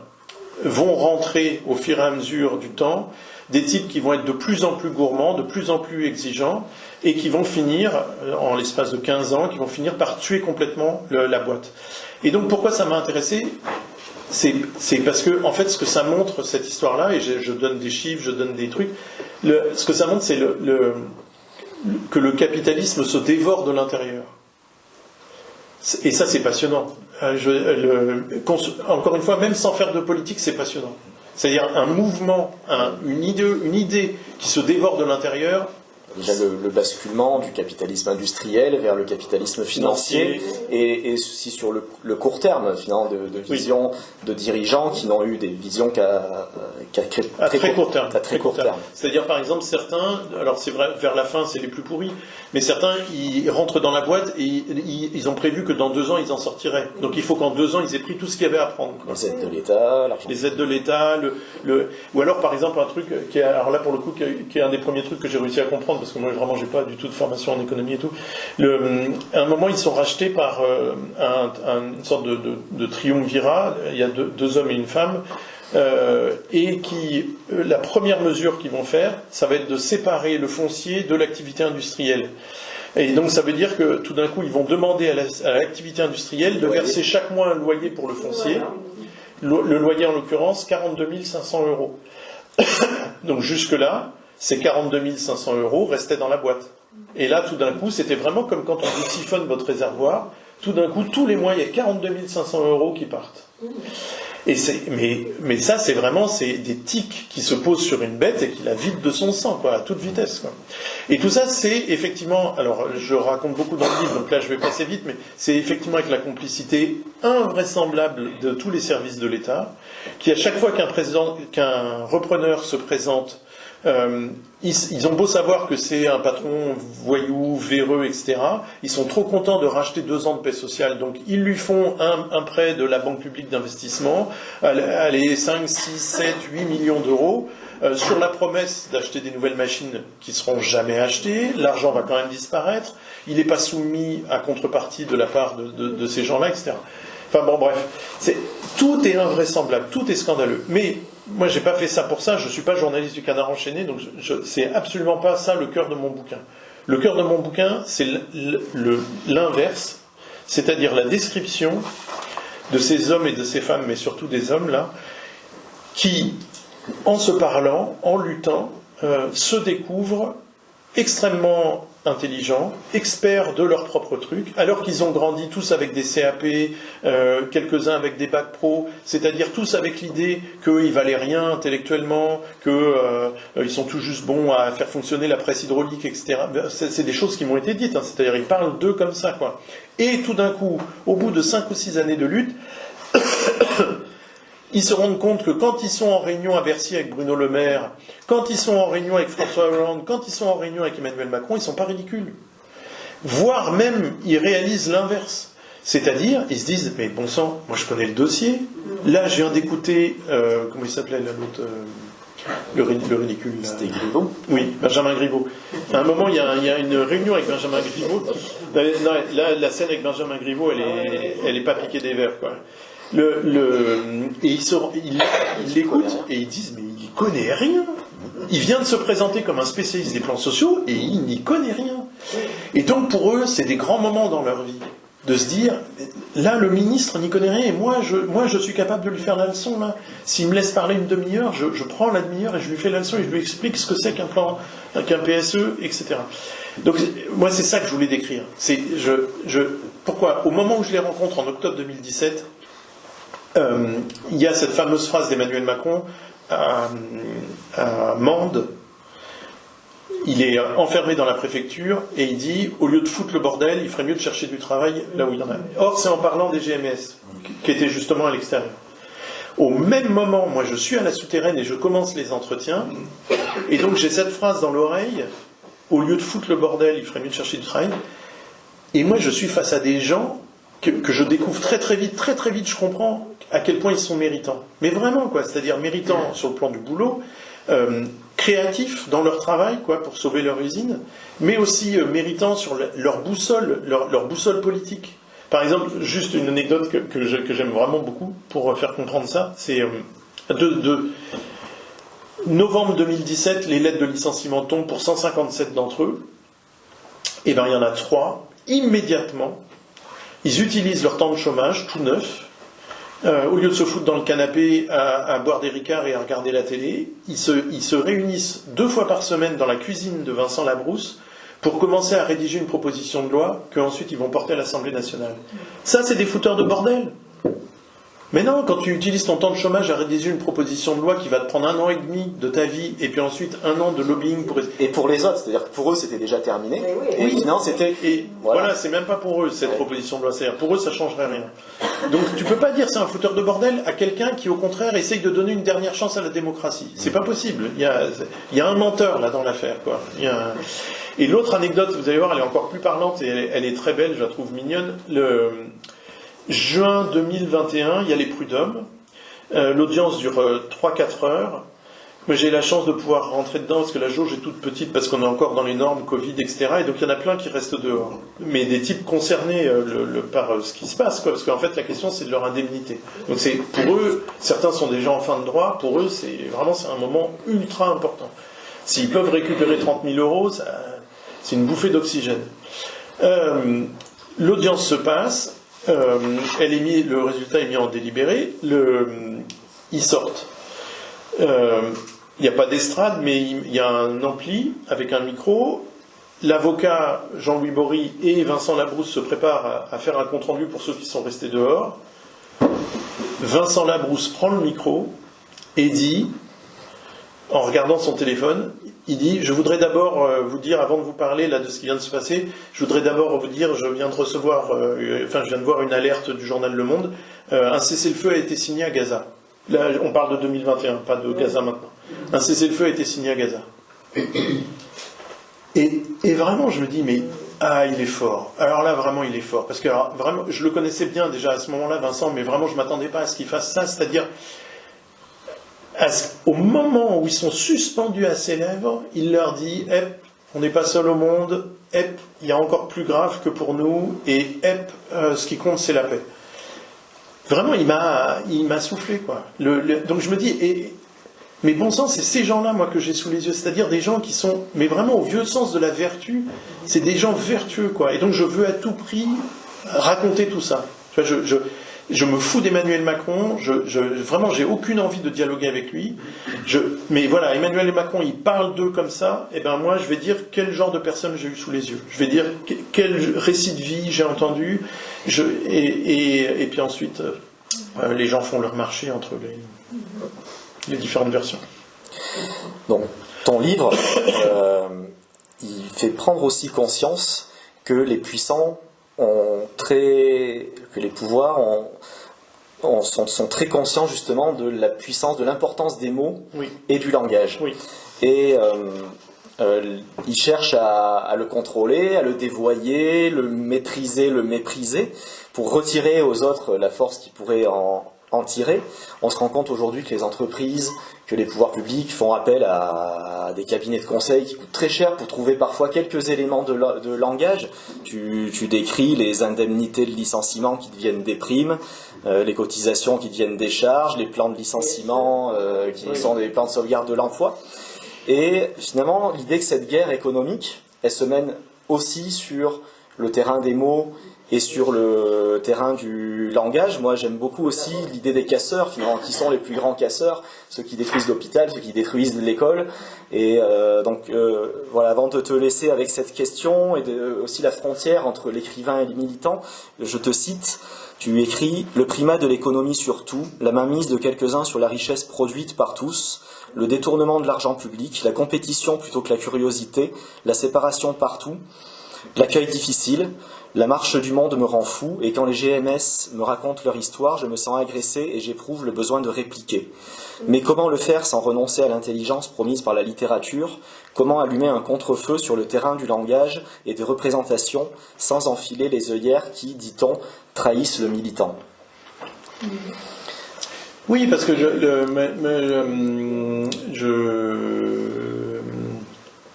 je veux pas tenir un discours préparé par d'autres. C'est souvent ce qui se passe quand on est militant. On redit des mots d'ordre, on redit des slogans dont on n'est pas obligatoirement l'auteur, etc. Et puis surtout, on s'en tient à des slogans. Moi, je suis nul en slogan. J'ai pas ce talent-là. C'est un talent d'arriver à ramasser les choses de manière drôle, incisive, etc. C'est un talent. Moi, je l'ai pas. Et en fait, je cherche pas à l'avoir. En fait, ça m'intéresse pas trop. En fait, moi, ce qui m'intéresse, c'est la phrase. C'est-à-dire de déplier quelque chose, de donner du temps à chaque élément d'une phrase, de tourner autour d'une chose, de tourner autour d'une situation. Pas chercher à être rapide, pas chercher à résumer. Donc oui, il y a une différence entre l'approche du militant et puis l'approche de l'écrivain. Et le temps n'est pas le même aussi. Toi, tu as un livre, tu es quelqu'un qui prend du temps, 3-4 années pour écrire un livre, souvent. Oui, facilement. Et puis je m'ennuie pas. Je suis pas pressé de finir, je suis pas pressé d'aller plus vite. Mais parce que je crois que les formes de vie qu'on cherche à approcher, c'est comme les petites bêtes, c'est comme une petite souris. Une souris, c'est craintif. Ça se pointe et puis hop, ça se cache. Dès que je bouge, hop, ça se recache, etc. En fait, c'est ça que la création artistique, elle essaye d'approcher. Des fois, ça tient à rien du tout. C'est des minuscules nuances. Si vous regardez dans un tableau, si vous regardez, je ne sais pas, n'importe quel grand tableau de la peinture, si vous changez un tout petit peu le sourire de Mona Lisa, il n'y a plus de tableau. Si tout d'un coup elle sourit plus franchement, il n'y a plus de tableau. Donc ça tient à c'est des trucs imperceptibles, c'est des trucs furtifs. Si dans une phrase de Manchette on rajoute un adjectif, c'est une catastrophe. Il n'y a plus de phrase, ça devient une phrase de tout le monde, quoi. Parce que Nicolas le repérera. Oui. Je suis pas le seul, parce que le replay est écouté par les lectrices forcenées de Manchette. Non, mais c'est un bon exemple parce que justement, le style de Manchette, il est très très caractéristique, il est très acéré, très précis, ultra précis. Si on rajoute un adjectif, effectivement, ça va se voir. Et le Manchette, l'idée que le fond va avec la forme, les deux sont liés. Donc voilà, on travaille sur des choses qui sont infiniment volatiles, furtives, mais c'est ça qui est chouette, c'est cette patience-là, quoi, la patience à l'œuvre. Pour essayer de rendre, encore une fois, pour essayer de rendre justice, aux gens dont on parle, quoi. Que ce soit un personnage de fiction ou un personnage de la réalité, il ne faut pas caricaturer les gens dont on parle. Bon, ensuite, j'aurais d'autres questions, et peut-être avant de laisser le public poser des questions ou faire des remarques, il y a une personne qui a incarné un petit peu cette lutte, c'est Yann Augras. Est-ce que tu veux nous parler un petit peu de lui et de comment finalement il est devenu le leader et ce qui lui est arrivé au cours de ton travail d'écriture et comment ça a eu un impact sur la fin du livre avec cette scène, avec le lien avec la préfète? En fait, quand je suis arrivé à la souterraine pour la première fois pour visiter l'usine, il était là, donc Yann, c'était un homme qui avait à peine 40 ans, qui avait 39 ans je crois, qui n'était pas très grand, qui était très costaud, très, très dense, qui avait une voix de stentor et manifestement une énergie, un bagou incroyable. Vraiment ça, en une demi-heure, vous le compreniez, quoi. En une demi-heure, moi je pense vraiment que la première heure que je passe dans le local syndical à les écouter, je pense vraiment, je me dis tout de suite, ce mec-là, j'en ai pas croisé 50 comme lui, quoi. J'étais un peu subjugué, quoi. Et derrière, au fil des années, des gens m'ont dit la même chose, quoi. Ils m'ont dit, j'ai rarement rencontré quelqu'un qui avait ce charisme-là. Et ce que j'ai compris ensuite au fil des séjours là-bas avec eux, c'est qu'ils étaient tous ils le vénéraient. Et pourquoi ils le vénéraient? Pas simplement. Donc c'était quelqu'un qui venait d'un milieu plutôt paysan que ouvrier, pauvre, et moins dans une famille moins syndiquée que d'autres familles de l'usine. Donc n'ayant pas cette culture-là obligatoirement. Par contre, un sens de la bagarre, mais là aussi de la bagarre non violente, mais de la bagarre, mais non violente, mais de la bagarre. C'était très étrange.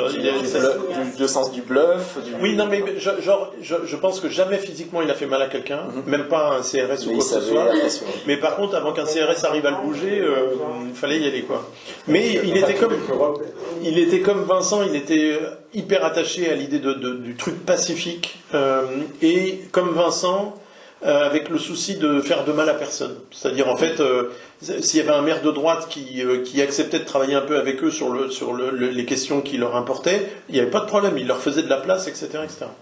Donc voilà quelqu'un quand même, et puis qui avait une énergie joyeuse, quoi. C'est vraiment, par exemple, même quand il disait le midi, bon allez, on va à la cantine, mais tout le monde allait à la cantine. Non, mais c'était invraisemblable. En fait, il aurait pu obtenir s'il avait été tordu, il aurait obtenu d'eux des choses invraisemblables, quoi. Allez, on monte en haut de la Tour Eiffel. Allez, on monte en haut. Enfin bon, vraiment, mais et c'est pareil. C'est en fait là aussi une personne donc qui sur le plan humain, sur le plan politique, était d'une pertinence et d'une justesse incroyable. Sans études, sans rien de tout ça. Et donc, même dans son cas à lui, même sans la transmission d'une histoire syndicale, militante, etc. Parce qu'il y en avait d'autres, je voyais bien que leur intelligence, elle tenait en partie à cette transmission-là, quoi. C'est-à-dire, ils avaient des réflexes, ils avaient des analyses, etc., qui étaient héritées. Lui, c'était pas le cas.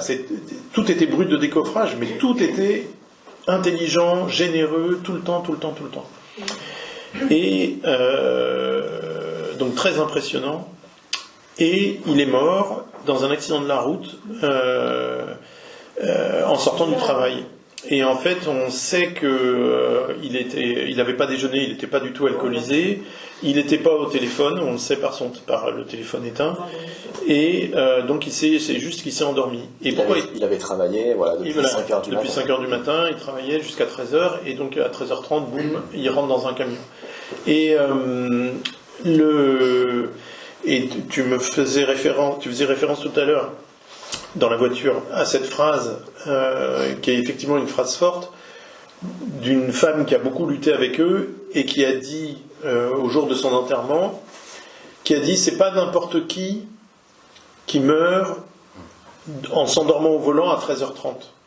Et en fait, c'est une phrase assez incroyable, parce qu'en fait, en disant ça, elle disait pas que c'était une personnalité exceptionnelle, elle disait que Benjamin Griveaux que Benjamin Griveaux s'endormira pas à 13h30 au volant de sa voiture. Oui, en plus il y a toujours... Donc ma blague marche pas. Non, mais ce que ça voulait dire, c'est ça, c'est la dose de fatigue qu'il faut être capable d'encaisser quand on a ces horaires-là. Quand, pour tous, sortir de l'usine, ça veut dire commencer sa deuxième journée. Pour tous. Ça veut dire s'occuper du bois, s'occuper des bêtes, etc., etc. Donc, en fait, la responsabilité de mener la lutte. Et dans son cas, sa troisième journée, c'est ça.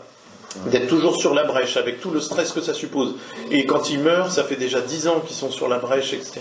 Donc, oui, tout le monde ne meurt pas de fatigue à 39 ans en s'endormant au volant, comme ça. Et en fait, pour l'anecdote, mais c'est juste une confirmation de ce que je viens de dire, c'était un petit cimetière d'un hameau à 20 km de Guéret, il y avait 900 personnes à son enterrement. Jamais personne n'avait vu 900 personnes dans les parages rassemblées, etc. C'était un moment incroyable.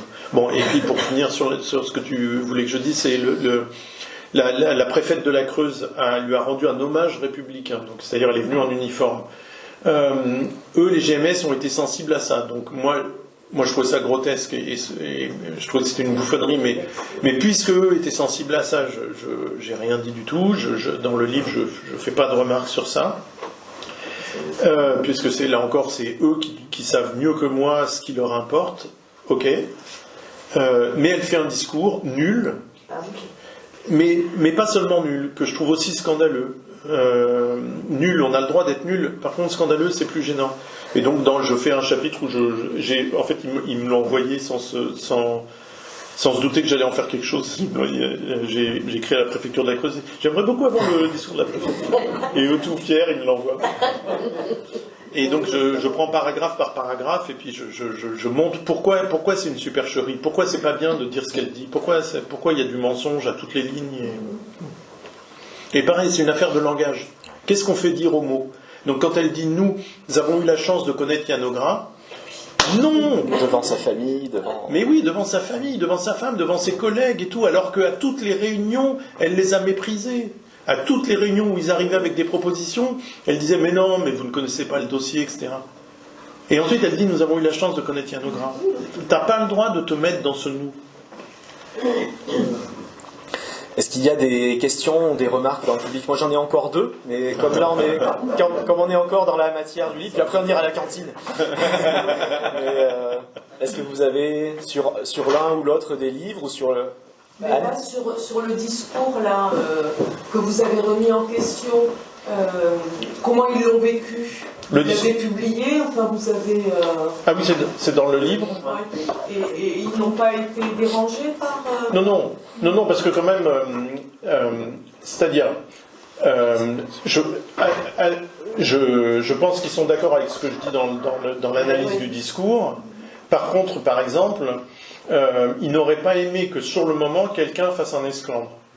Donc il y a quelques personnes, par exemple, j'ai su ensuite qu'il y avait quelques personnes qui s'étaient tournées ostensiblement pour pas la regarder pendant qu'elle faisait son discours, mais jamais eux ne seraient allés plus loin que ça. Et moi encore moins, moi je me suis même pas tourné, moi j'ai rien dit. Mais ce qui est d'ailleurs... Encore une fois, je me mets pas du tout à leur place. Mais dans le livre ensuite, dès le départ, il était convenu avec eux que c'était mon livre, que s'ils s'y retrouvaient, ils seraient très heureux, mais que de toute façon c'était mon livre. Donc c'était pas... Mais vous avez raison, oui,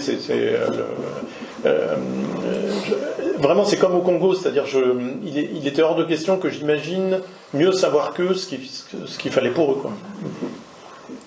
Et les jeunes femmes là, on leur a lu les textes que vous avez écrits? Ah, tout le temps, non seulement d'abord moi je les validais avec elles, c'est-à-dire ensuite quand j'avais passé 2 heures d'entretien et que j'en faisais un texte, ensuite le lendemain je leur montrais le texte imprimé et j'essayais de corriger avec elles, mais comme je le disais tout à l'heure, il y avait plein de nuances où elles ne pouvaient pas m'aider en fait. Donc, alors non seulement donc, on avait cette étape-là, mais surtout elles savaient que c'était ensuite pour que l'ONG publie ça sous la forme de petites brochures, de manière à faire connaître la situation de ces filles au Congo. Donc elles ont eu les brochures et pour la journée de la femme le 8 mars elles organisent tout le temps des trucs et donc la journée de 17, 18 et 19 elles lisaient leurs propres textes. Elles étaient sur une estrade, il y avait quelques petits officiels et puis elles lisaient leurs textes. Donc non, là pour le coup elles faisaient totalement corps avec ce travail-là. Ouais. Mais elles continuent à se prostituer, c'est magnifique. Non. Alors ce qui est assez admirable pour cette petite ONG, c'est que alors leurs moyens sont très faibles. Donc chaque année il y a il y a 120 filles à Pointe-Noire et 120 filles à Brazzaville chaque année, en première année, deuxième année, troisième année. Le taux de réussite de l'ONG, c'est-à-dire arriver vraiment à rendre ces filles autonomes avec un nouveau métier et faire qu'on les retrouve plus du tout dans les lieux de prostitution, c'est 75%. C'est énorme. Donc ils y arrivent vraiment, mais alors c'est pas une goutte d'eau, mais il y a énormément de mineurs prostituées. Alors que c'est quelque chose dont... Pardon ? Il y en a toujours. En fait. Ah, il y en a toujours. Et ce qu'on n'a pas forcément dit, c'est que la plupart sont déjà mamans, ou doivent s'occuper de petits frères, de petites sœurs, et que finalement, au-delà d'avoir de l'argent pour elles, via la prostitution, il faut qu'elles nourrissent des enfants, des frères, des sœurs, et en plus essayer de trouver un peu d'amour et de tendresse. Donc c'est... Vous n'avez pas eu le temps d'apprendre les langues locales. Ah, c'est, non, c'est une vraie question. Alors, non, ça c'est quand même c'est compliqué. Et je peux pas tout faire. C'est-à-dire, il faudrait que j'y aille spécifiquement pour apprendre, quoi. Alors que si là j'y vais pour justement passer mes journées avec elle, c'est compliqué. En revanche, votre question, c'est, un jour il y a quelqu'un qui m'a dit, c'est dommage que tu n'aies pas utilisé 1 heure par jour où elle t'aurait fait la classe. Et je me suis dit, ah mais ça c'est génial, mais pourquoi j'y ai pas pensé, quoi. D'abord parce que moi ça m'aurait amusé, ça aurait pas été pour du faux, ça m'aurait amusé de commencer à apprendre quelques petits mots, mais c'est surtout qu'effectivement, alors que j'avais vraiment le souci d'essayer de créer le plus possible un espèce de rapport un peu égalitaire avec elle, et ben elles auraient été assez sidérées de faire ça. Elles auraient beaucoup ri, mais en fait je pense que dans la tête ça aurait aussi produit un truc. Et ça m'est jamais venu, j'y ai jamais pensé. C'est vraiment dommage. Mais sinon, oui, voilà, sinon il faudrait que ça devienne un projet, quoi. Faudrait que ça me semble difficile de faire les deux en même temps. D'autres questions, remarques? Non. Par rapport à l'intelligence collective, en fait, c'est quand même quelque chose. C'est un peu. Vous avez l'air étonné de le découvrir, mais c'est quand même ce qui pousse à aller à la découverte des autres cultures, des mondes qu'on ne connaît pas. Et c'est toujours ce qu'on découvre, aussi bien dans une usine que dans une autre culture en Amérique latine, en Afrique. Et c'est la raison d'être de cette ouverture au monde. Oui, vous avez raison, mais en fait, ce que je désigne, c'est un petit peu autre chose. C'est-à-dire, effectivement, quand on voyage, c'est sous-tendu par ça. Ok.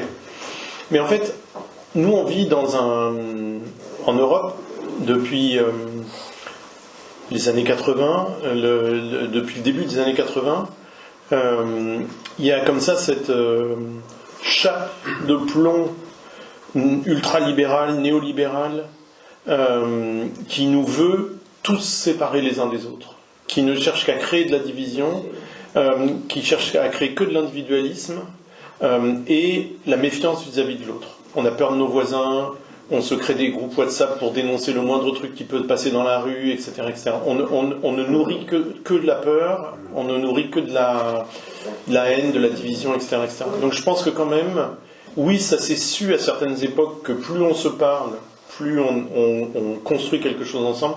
Je pense que ça s'est énormément perdu, ce truc. Oui, puis c'est des cultures, comme les cultures ouvrières aussi qui ont été créées. Il y a un ami, par exemple, qui a travaillé à la Tremblade. C'était des ouvriers, des ouvrières dans l'ostréiculture. C'était ses parents, donc ils vivaient très chichement. Et dans les années 30, 40, 50, toute cette solidarité qui s'est créée, de créer des caisses communes pour ceux qui étaient malades, acheter une scie pour les couper du bois, de distribuer ceux qui pouvaient pas, ceux qui étaient âgés. Enfin, il y a quand même dans le fond de la culture populaire, c'est un dénominateur commun que l'on retrouve partout, de ce type-là, qui est effectivement, mais qui existe encore. Je pense qu'il n'a pas disparu, qui est peut-être sous-jacent, mais qui existe encore. Oui, je ne dis pas que ça a complètement disparu, mais qu'est-ce que ça a été abîmé quand même. Qu'est-ce que ça a été abîmé. Moi, je vois par exemple un type merveilleux dont je parle pas mal dans le bouquin qui s'appelle Philippe Richer, qui est un cheminot, une espèce de force de la nature, un type vraiment très drôle et très incroyablement généreux, et qui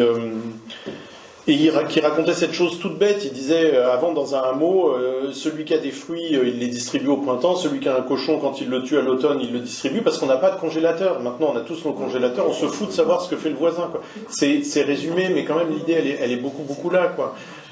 Et politiquement, encore une fois, il faut que politiquement, ça ne se sache pas que l'on est plus heureux et plus fort, tous.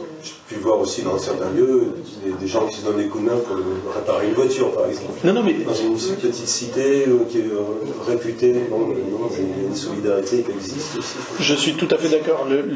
Je ne suis pas en train de...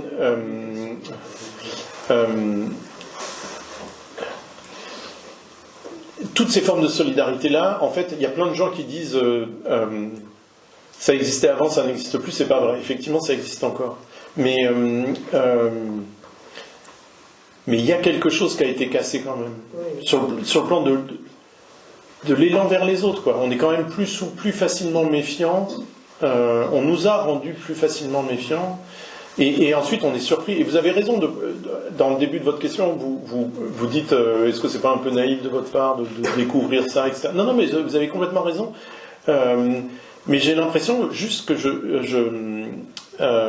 je suis une espèce de caisse de... Je suis né en 75, j'ai l'impression que je suis l'enfant de ça, quoi, de cette destruction-là, de plein d'aspects du vivre ensemble, pas de la totalité du vivre ensemble, mais de plein d'aspects du vivre ensemble. Et que résultat, moi, quand je vois ensuite la moindre entraide avec ma voisine de palier, ça me rend heureux. Et en fait, à chaque fois, je me dis... Ah, quand même, c'est pas grand chose. Oui, d'accord, elle m'a prêté de la moutarde, mais enfin, c'est quand même pas le bout du monde, quoi. Ben ouais, mais en fait, ça me permet de mesurer que. Et ça peut ressurgir, comme au moment des Gilets jaunes. Oui. Ces partages et ces découvertes et ces. Exactement. Il y a des professions qui se sont beaucoup embourgeoisées aussi. Moi, je viens de l'éducation nationale. Je suis retraitée, mais je trouve que ça devenait de plus en plus compliqué de faire grève là, sur ma fin de carrière. Oui. Bien sûr. Mais ça, c'est le résultat. Je pense que ça, c'est le résultat d'action. C'est le résultat du bain culturel dans lequel on est, quoi. Où tout ça a été. Par exemple, on nous bassine sans arrêt avec la fin du syndicalisme. C'est-à-dire, on nous donne des chiffres, on nous dit voilà, il y a beaucoup moins de syndiqués, etc. Mais pardon, mais pourquoi ? Mais parce qu'en fait, là, il y avait justement un réservoir de transmission et justement de gestes de solidarité, de cohésion, et d'intelligence de situation. C'est-à-dire, on dit bah tiens, voilà, quand il y a ça qui est décidé au gouvernement ou quand le patron décide ça, comprenez ce qu'il y a derrière. Mais en fait, il fallait à tout prix casser ça. Et plus tu casses ça, plus tu... Mais dans les Gilets jaunes, ça a été beaucoup dit, hein, que les gens étaient surpris d'être à ce point heureux de se retrouver. Ça, je peux dire, je suis une militante politique, syndicale, j'étais toute ma vie. Et effectivement, en novembre 2018, le rond-point du Campanile, je dis, tiens, je vais aller voir ce qui se passe, on m'a dit, n'y va pas, c'est que des fachos et tout. Je vais voir. Il y avait 250-300 personnes sous ce rond-point. Je ne connaissais personne. Quand on milite, c'est de l'entre-soi. Oui, c'est devenu. Et de plus en plus, ça va être les enseignants qui manifestent, après ce sera la fonction publique, après ce seront...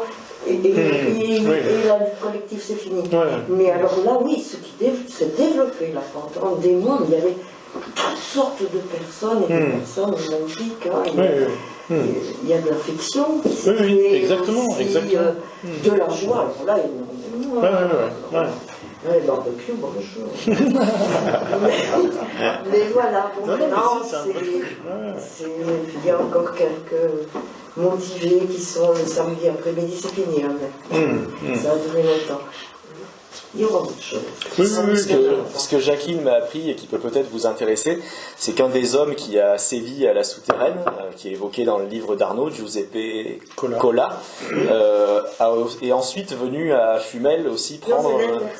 C'était d'abord Fumel, donc il a pris ce qu'il pouvait prendre à Fumel. Il a pris le pognon et il est parti. Et je lis chez Arnaud Bertinac qu'il est passé à la souterraine et qu'il a fait le même coup.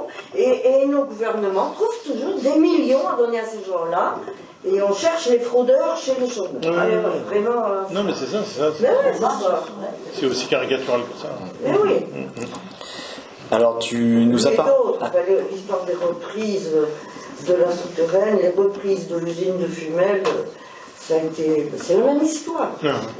Et même le type magnifique, toi tu le connais, Gilbert Ignace Garay, pour ceux qui l'ont connu, fils de républicain espagnol, joyeux, généreux. Mort dans un accident de voiture. Et mort dans un accident de voiture. Il a dû avoir un malaise, oui, c'est pas endormi.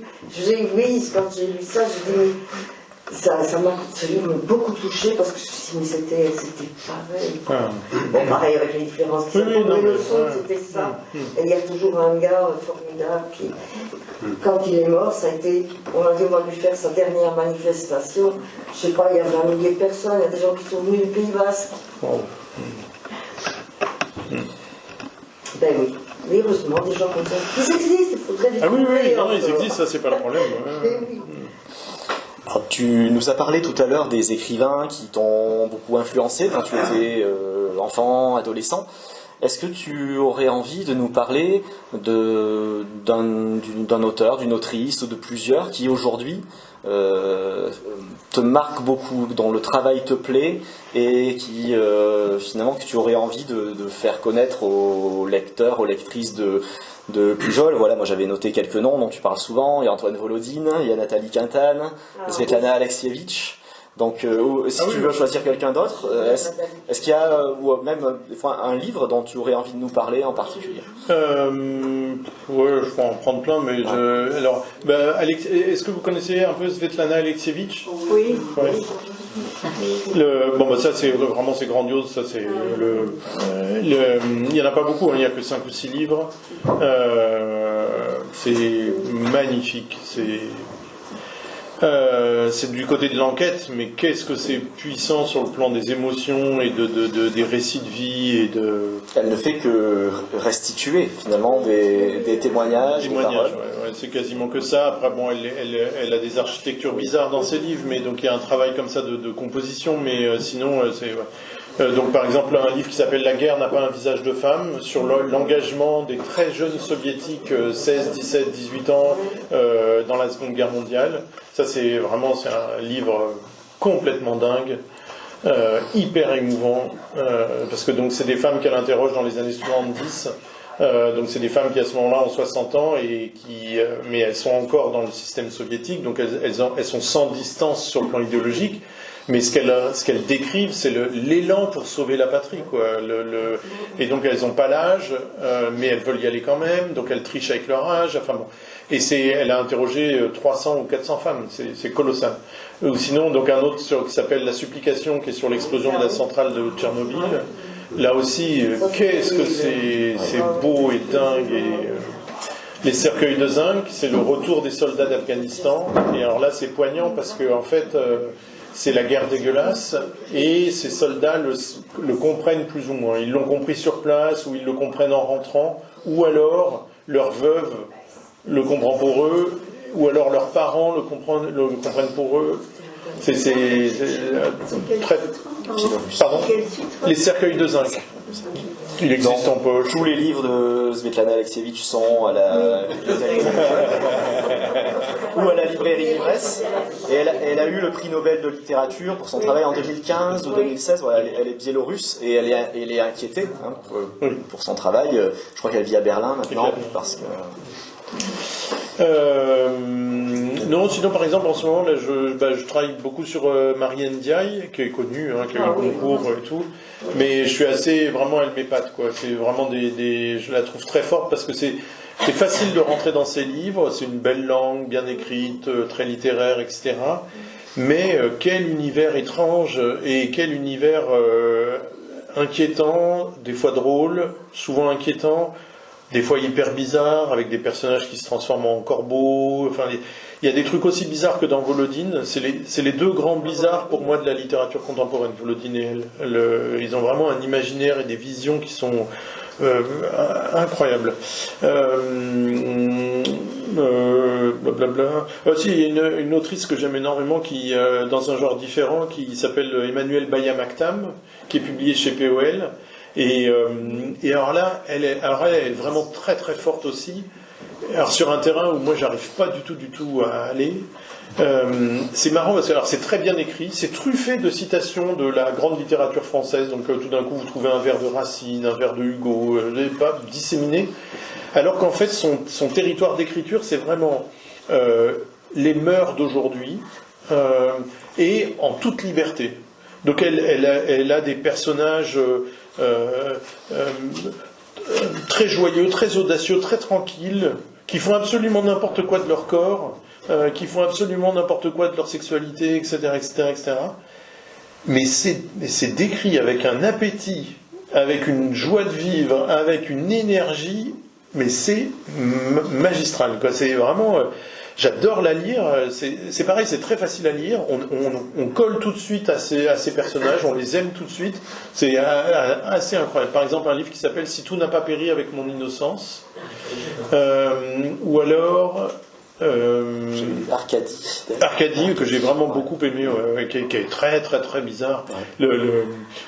Arcadie, ça raconte les amours d'un gourou bedonnant de 65 ans, censé être homosexuel, avec une jeune fille de 15 ans qui est dans la secte, qui ne se présente pas comme une secte, mais on comprend au fil du temps que c'est une secte, qui a 15 ans, qui est donc en pleine puberté, mais la puberté, pour elle, c'est la pire des nouvelles, parce que jusque-là, elle était plutôt une fille, mais à la puberté, en fait, elle découvre que son corps est pas complètement identifiable, elle a des tas de traits masculins qui apparaissent, etc.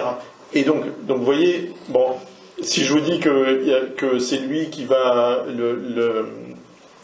être son premier amant, vous vous dites, ouais, j'ai pas tellement envie qu'on me raconte la scène. Franchement, ces deux corps-là, ça va aller. Et en fait, donc ils vont au fond du parc de la propriété, et elle raconte ça, je sais pas, peut-être, je me souviens plus si c'est 2 pages, 10 pages, je sais plus. Mais c'est d'une beauté. Mais incroyable. Et ça, c'est dans tous ses livres, c'est-à-dire, elle arrive à faire croire à tous les corps, à tous les désirs, à tous les personnages. Elle est épatante, quoi. Donc Alexievitch, Volodine, Ndiaye, Bayamaktam, c'est la bibliothèque de Pujol. Mais Volodine, il a publié aussi sous le Son nom dernier, de femme, sur plusieurs pseudonymes.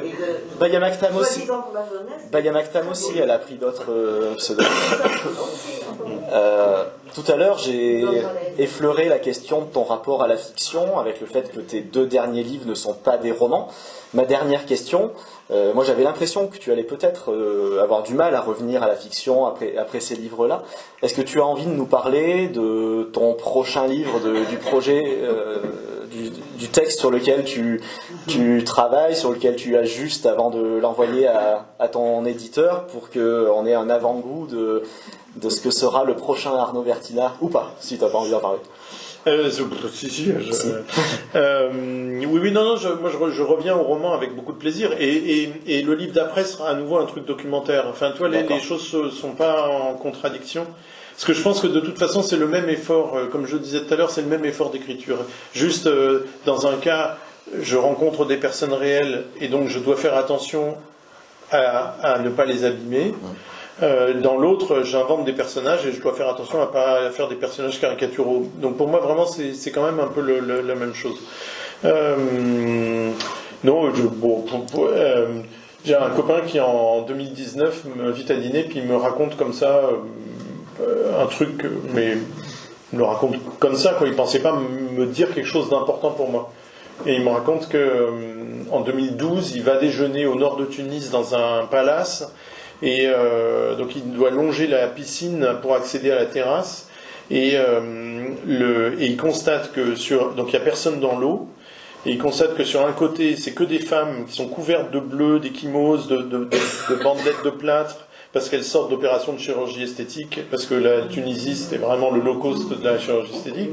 Donc elles se mettent au vert ensuite pendant 3 semaines dans un truc, le temps que tout ça se calme un petit peu, quoi, que ça se voit un peu moins. Et sur le bord en face de la piscine, c'est des types sortis par la Croix-Rouge internationale de Libye, puisque en 2011 éclate la guerre en Libye, et donc ces mecs-là, ils sont sur des lits médicalisés, il leur manque des jambes, il leur manque des bras, il leur manque... Et évidemment, personne ne peut se servir de la piscine, parce que les femmes, il ne faut pas qu'elles prennent le soleil, et puis les autres, ils vont couler tout de suite, quoi. Et donc ça donne une image du masculin et du féminin qui est quand même un peu extrême des deux côtés. Et moi, quand il me raconte ça, et vraiment, je lui dis, mais mec, si tu veux, je vais au distributeur automatique, je sors de l'argent, je t'achète le truc, t'en parles plus à personne. c'est pour moi, quoi. Il me dit, ah ben j'en ai déjà parlé à quelqu'un. Alors je dis à qui? À Marie Dariussec. Je dis, comment elle a réagi? Ben rien, elle m'a posé aucune question, elle s'en foutait. Tu sais que son dernier livre s'appelle Fabriquer une femme. Oui, c'est vrai. Il faudrait que je regarde. Non, mais vraiment, je pense pas du tout parce que jamais. Non, mais oui, t'as raison, je vais quand même regarder. Non, parce que sur le moment, je me disais, mais comment c'est possible qu'elle passe à côté d'un truc pareil, quoi. Donc, en tout cas, moi, non. Vraiment, ça m'a mis la tête en feu. Donc, j'ai inventé 5 personnages dans un huis clos là, comme ça, à l'intérieur de ça. Très bien. Bien, merci à toutes et à tous, et merci à Arnaud Bertina.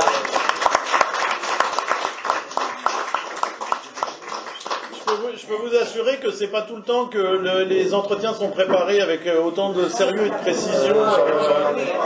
Vous avez de la chance. Hein.